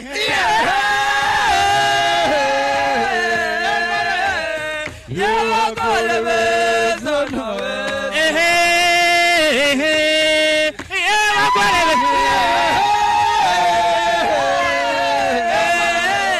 ye bagore beza naho bagore bamashegesha ni mwegere hino rero ye bagore be ye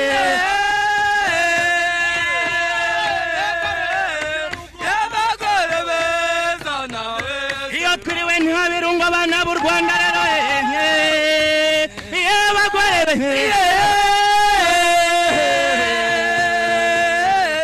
ye bagore beza nawe mutaramiwe n'ingenzi z'u Rwanda rero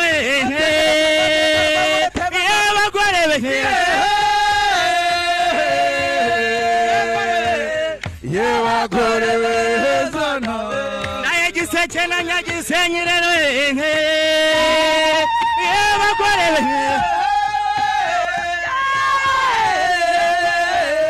ye bagore beza nawe wabo ni wabo wabashakamba ye bagore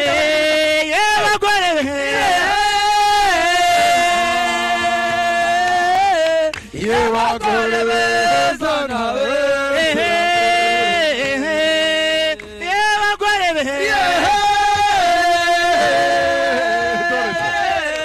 ye bagore beza nawe mutarame dukeshe ingenzi z'u Rwanda rero ye bagore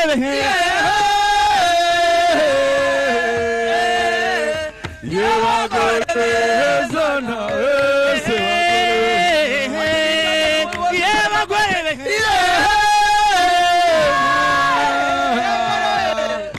bagore beza nawe iriza ya mwiza yanze kumwesa rero ye bagore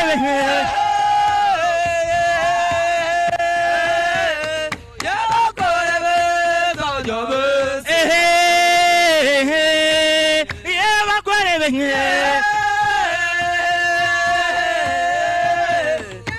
bagore beza nawe naye giseke na nyagisenyi rero ye bagore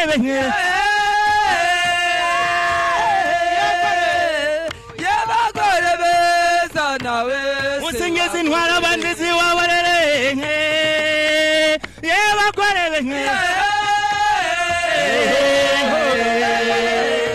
ye bagore beza nawe ye bagore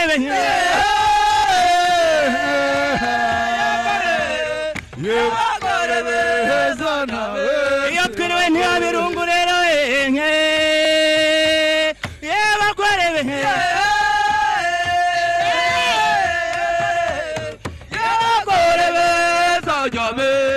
dutarame dutesherere y'abagore be y'abagore beza nawe dutarame y'u Rwanda rwa Gasabo y'abagore be y'abagore beza nawe y'abagore be y'abagore beza nawe y'abagore be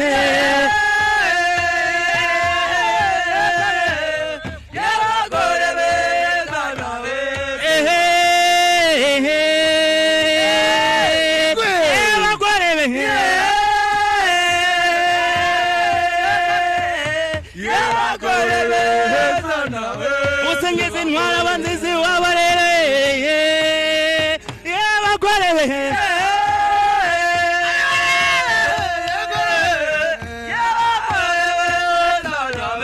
iyo twiriwe ntiyabirungu rero y'abagore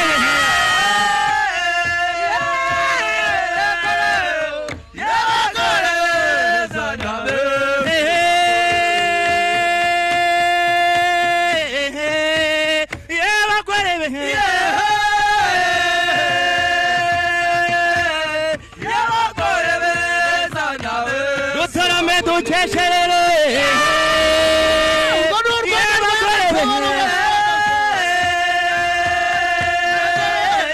y'abagore beza nawe iriza ya mwiza yanze kurwana rewe y'abagore be y'abagore beza nawe y'abagore be y'abagore beza nawe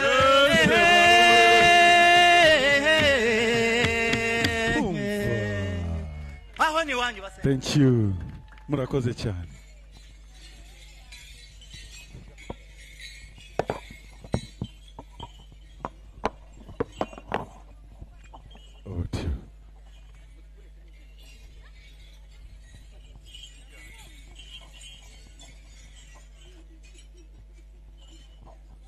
Babaza bakoza rutabangira. Ndirose atengo cyane rukime motege cutse. Yego sha. Ntaba gito gitanisho mbamaze ngo ni wasenga mihigo. Mbambanye peraga jya mu gitanisho twataramanye. Yego sha.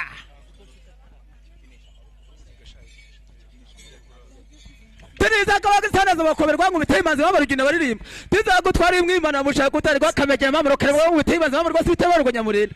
Tiza ringeze zigiye kubataramerwa njya gusubiterwa ngo bitemaze sha. Mureko ngo kabyaramwe. Ati ndiza kabaga sana za bakomeni. Tinaho nanone. Muriko ngo kabyaramwe. Urumudamazera wibabara. Urumudamazera wibabara. Imana yakwiremeye urumudamazera urumudamazera webabara urumudamazera webabara Imana yakwiremeye urumudamazera zakuguririza ushyire ku kuboko je nufata urugendo uje ubara iminota urumudamazera urumudamazera webabara urumudamazera webabara wibabaza Imana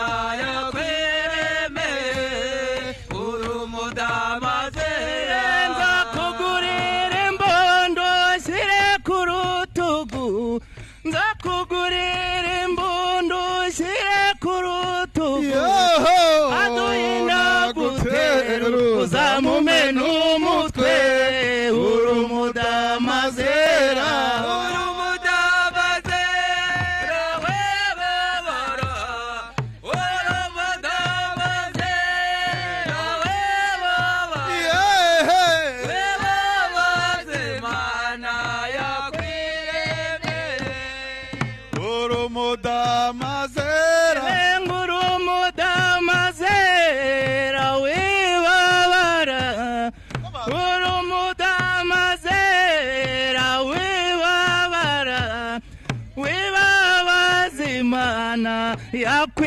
yakwiremeye urumudamazera urumudamazera wibabara urumudamazera wibabara wibabazimana yakwiremeye urumudamazera nzakugurira radiyo ushyire ku musego nzakugurira radiyo ushyire ku musego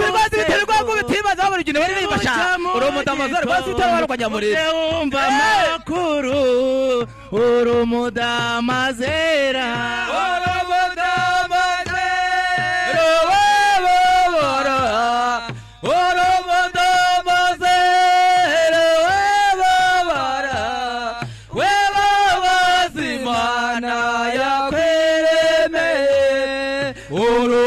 urumudamazera nzakugurira imbundu nshyire ku rutugu nzakugurira imbundu nshyire ku rutugu aduye naguteru uzamumena umutwe urumudamazera urumudamazera wibabara urumudamazera wibabara abazimana yakwiremeye urumudamazera nzakugurira isawu nshyire ku kuboko nzakugurira isawu ushyire ku kuboko nibucya mu gitondo njyewe ari iminota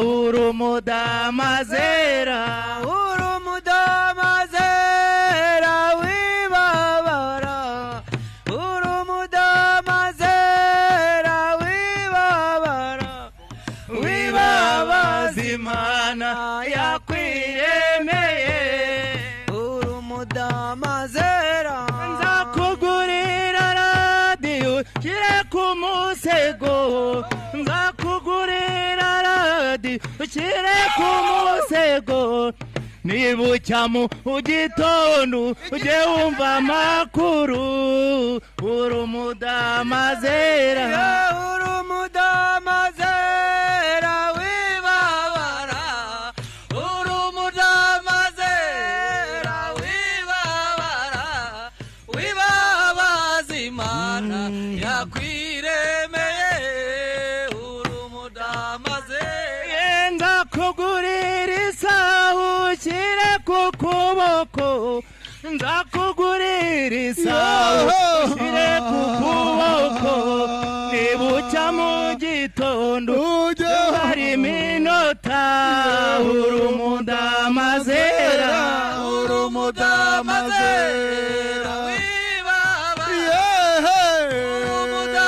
urumudamazera wibabara wibabazimana yakwiremeye urumudamazera nzakugurira imbundu ushyire ku rutugu nzakugurira imbundu ushyire ku rutugu aduye nagutera uzamumena umutwe urumudamazera urumudamazera wibabara ishengewe urumudamazera wibabara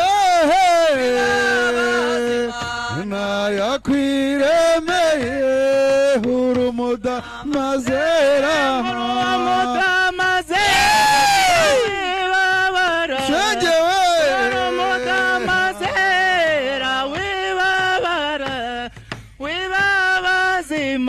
z'Imana yakwiremeye urumudamazera wibabara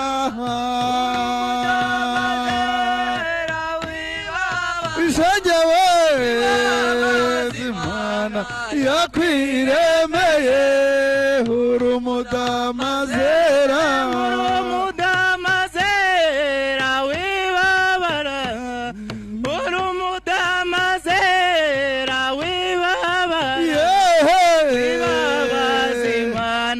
yakwiremeye urumudamazera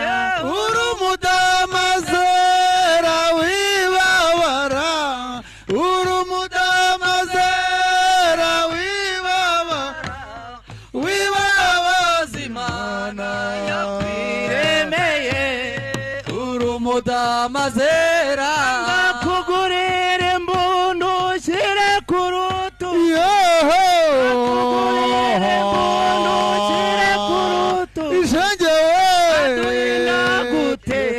uzamume n'umutwe urumudamazera wibabaza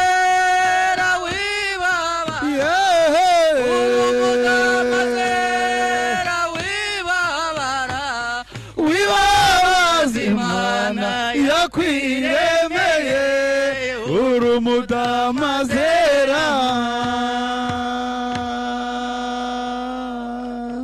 Thank you. Murakoze cyane.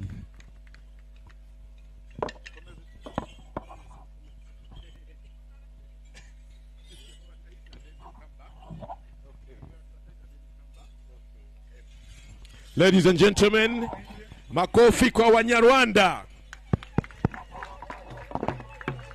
Makofi tena kwa Wanyarwanda. Okay, today is Rwanda Day, like you can see. Of course, we're expecting the guest of honor to come and grace this day. But right now, we want to hear more from Rwandans about the products they have on the market. Yes, we want to know, we want to see if there are products that we need to advertise from Rwanda. Can we advertise right now? As we take a pause. Okay, please come. Soko lindeko katono, tumale okufuna ebirango okuva Rwanda, biki bye balina, bye balese, batubulire what they have, and even beyond what we have here. Thank you so much. In Zima Healthy Group, it's a pumpkin processing company. We made different healthy products from pumpkin seeds. Okay, bakola ebintu bingi okuva mu nsujju bakola ebintu bingi ate nga biyamba obulamu. For example, we have extra virgin pumpkin seed oil, we have pumpkin seed cookies, roasted pumpkin seed and pumpkin seed flour. Baina cookies, baina akawunga kava mu ngano, walona oil oyo gwayogeddeko era naye bamuyina naye nga ava mu nsujju. Yes. Our products have been standardized and able to move from East African region to Europe and other countries. Ebintu byabwe bya mutindo kubanga mu East Africa babigula ate ne byeyongerayo obusukka oba okweyongerayo mu nsi endala eza Africa oba ne Bulaaya.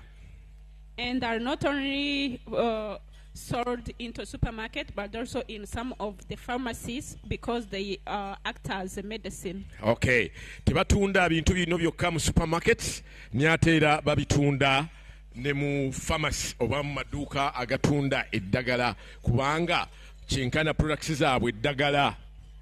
If you know someone who is suffering from prostate, from cardiovascular, diabetes, blood pressure, this is the best choice for him or her.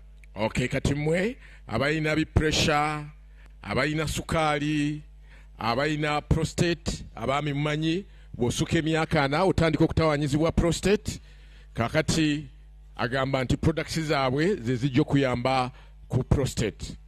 And if you want to be slim like Rwandese, this is the best product to eat because they contain anti-aging. If you eat pumpkin seed product, you will always look like a younger, like you see here. Okay, bolya pumpkin products zino tokaddiwa osigala okyali mbooko essaawa zonna era ng'omukyalo ono bw'omulaba akyali mbooko era bw'oba oyagala okubeera omutonotono ng'Abanyarwanda olina kulya bannaffe bano bye balina katale. Yes. So we have a high quality product in Rwanda, not only from pumpkin seed, but please visit our stand and we will show you more than you should imagine. Okay, go to their stand. Bakyalireko ku stand yaabwe wali ofune ebintu ebakola mu nsigo z'ensujju ebisobola okuyamba ate gwe naawe munange ogambe nti ddala kiri mulaala. Okay. Balamusiza nnyo mu linnya lya Yesu. Baganda baffe abeeno ffe Abanyarwanda tulina ebintu bye tubaleetedde ebirungi bingi byafu tetusobola byogera byonna nga we byenkana naye tujja kugenda nga twogerako ebitono ebisoboka. Okay, can I translate for you? Okay, she says she's greeting you from Rwanda. They have a lot of products on the market. There are so many, but they can only talk about a few. Amanya bampita Fina. She's called Fina. They have nice table mats that you will not find anywhere else. We make them from banana fibers. Some of them are made in the cloths. We have those made from palm. Yes.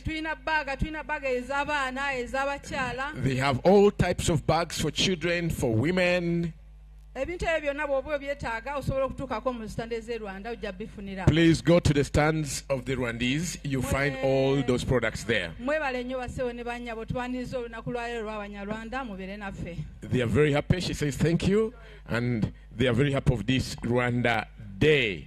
Okay? Wanama products mingi kutoka Rwanda. Wanama begi za watoto na wanaume. Zingine wanafanya kwa banana fibers, zingine wanafanya kwa palm leaves. Wana ma products mengi. Anasema wataweza kuzungumiza ile ma products yote ambao uko nazo, lakini ukienda stand zao za Rwandese utazipata pale. Okay, all judges from partner states and observers from East African community, please come. Just a minute. And observers from East African community are required to meet at the East African tent, at the East African community tent. Yes, partner states, judges from the partner states and observers from the EAC, you are required to meet at the EAC tent. Please do that. Alafu ndugu.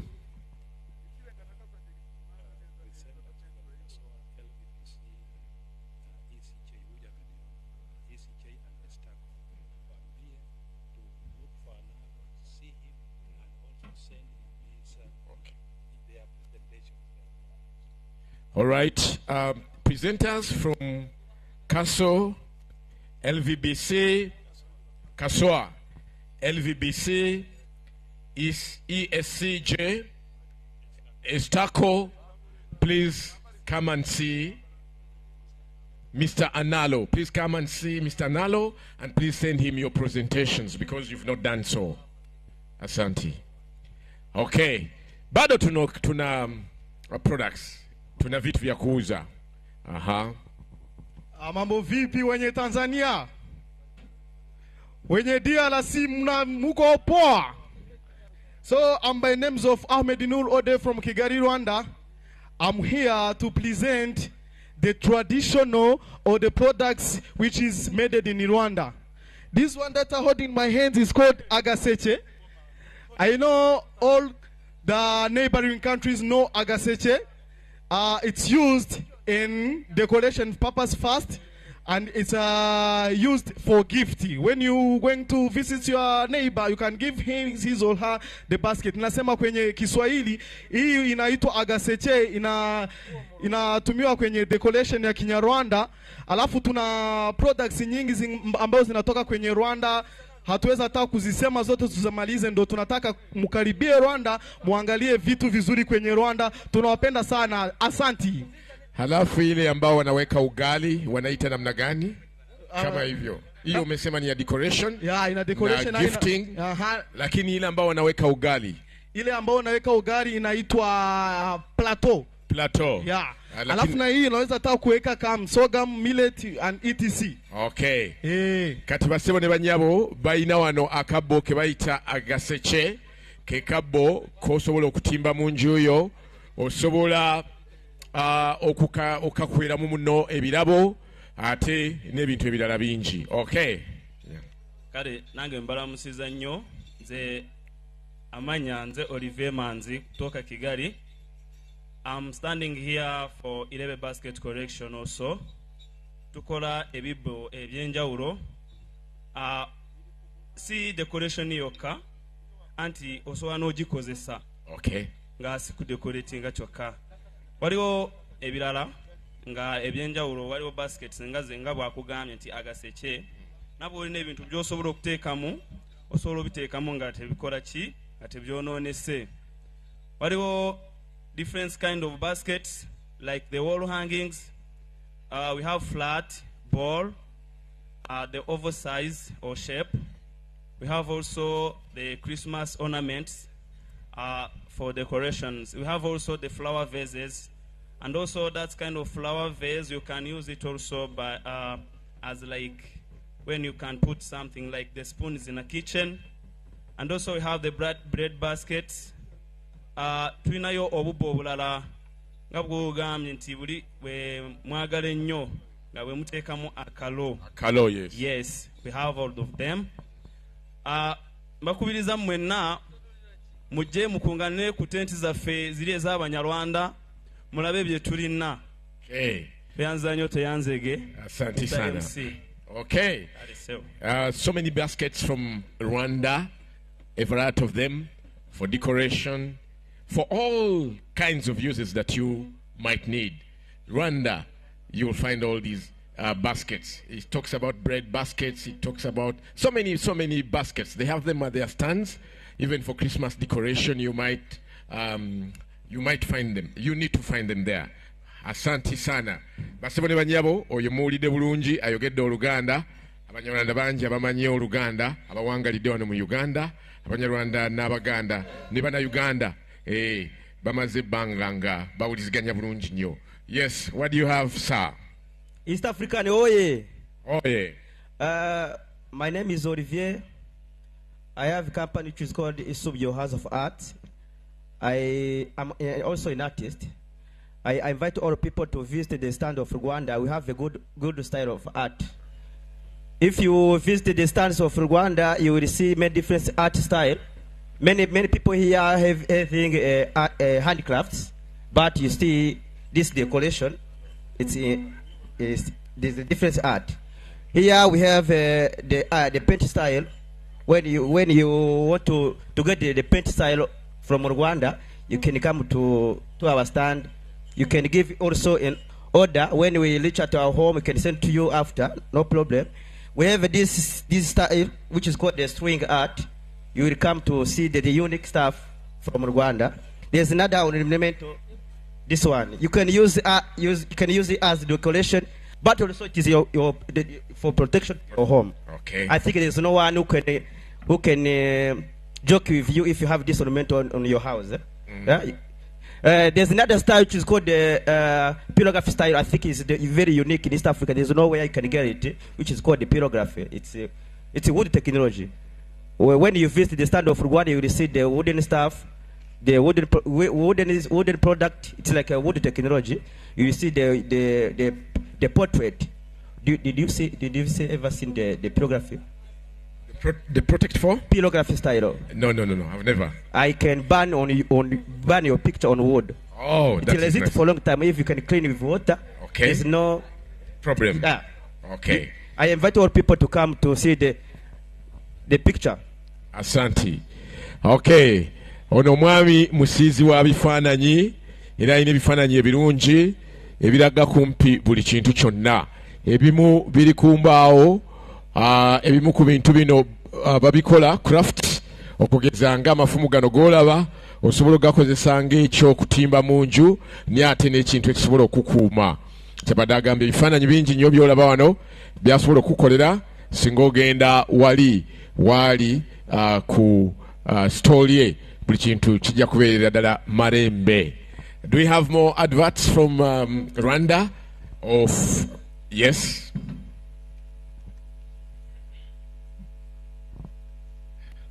All right. Quite a number of products from Rwanda. Hello everyone. I'm by the name Kosinja Govia Goret from Rwanda, Kigali. And I came here under the company called Ndabaga Women's Coffee. And in Rwanda, Ndabaga is a Rwandan heroine who surpassed men at the royal court to revive her ill father from duty and show women's strength. So we are here to show women's strength in Rwanda and East Africa at large. So this coffee, actually, I can't say that it's the best, though it's the best.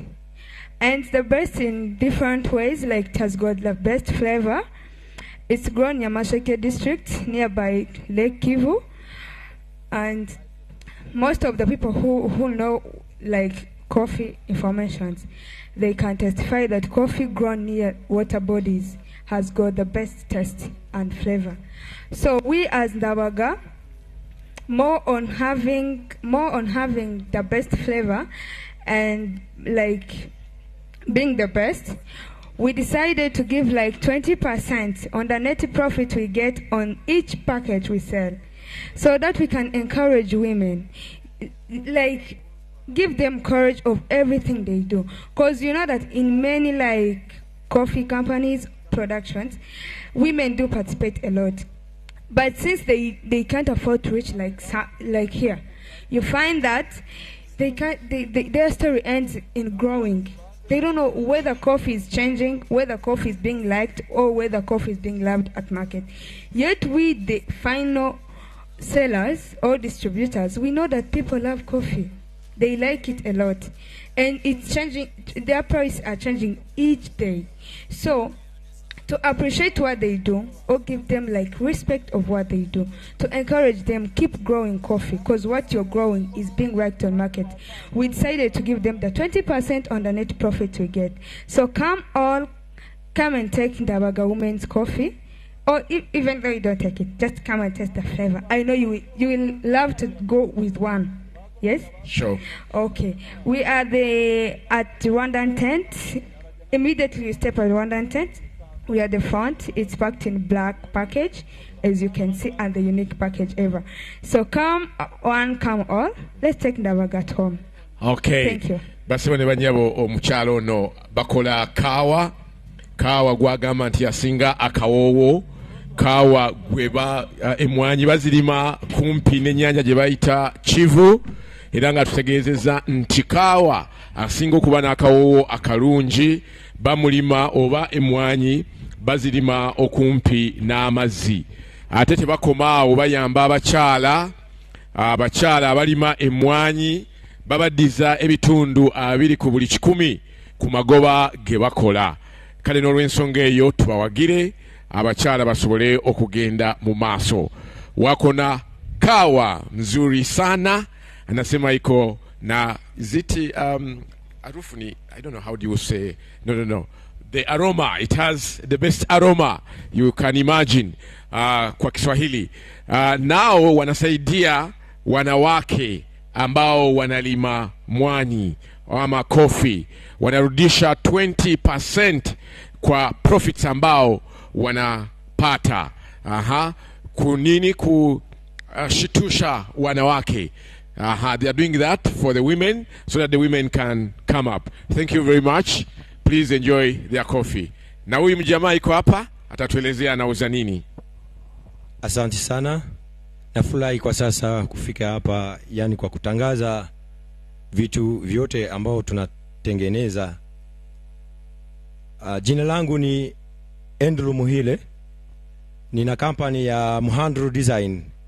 Yani ukitaka gifti kumpelekea mama, ukitaka zawadi kumpa mtu yoyote wa kwako, tuna mavazi mazuri. Tunashona suti la kitenge, tunashona shati za kiume. Kila mtu yani akifika taona tu mavazi mazuri. Hebu kuna vitu vingine tunatengeneza, kuna yani decoration za nyumba. Ukifika we utafurahi. Njoni kwetu angalie vizuri, kwenye mapambo iko, kwenye mavazi iko. Umpelekee mama zawadi, umpelekee watoto zawadi, kila mtu yote akuwe anafurahia zawadi yake. Tunashukuru sana.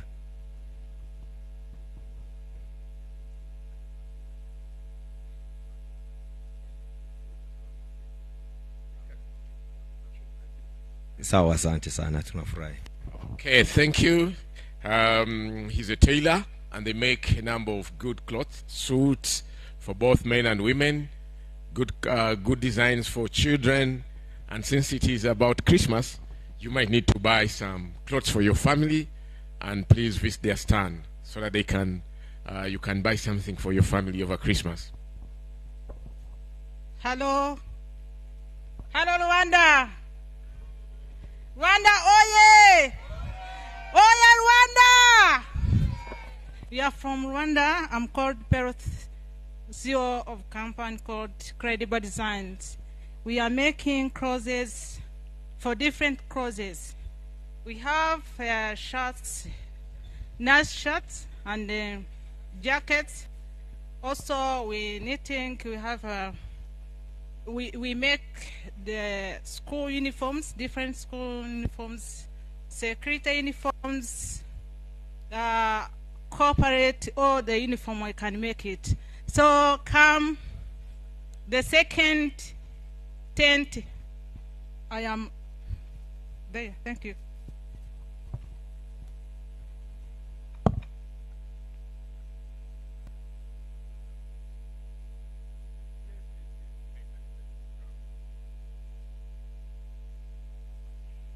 Okay, omukyalo yatunda ngoye. Engoye tusobola zinonyako onna ku stores e Rwanda, ate era ne tulaba ekiddako. Katusoke tukyamukemuko ne bannaffe bano Abanyarwanda basoke batuweemuko. Let's have some little bit of entertainment and then we come back later. We are waiting for a guest of honor. Once he arrives or she arrives, then we proceed. Mbaza bakoze utabagire intwari byahamye yagwira misakuritse batabaza baririmba nanone. Yegwe.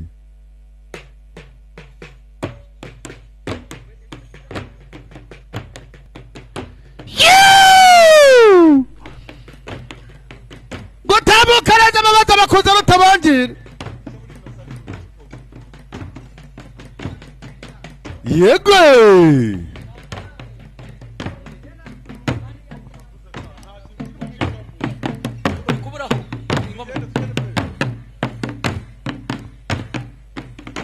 Yegwe.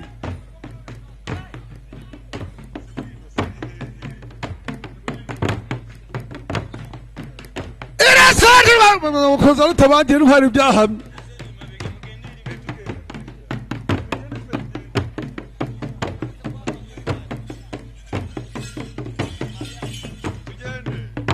Yegwe.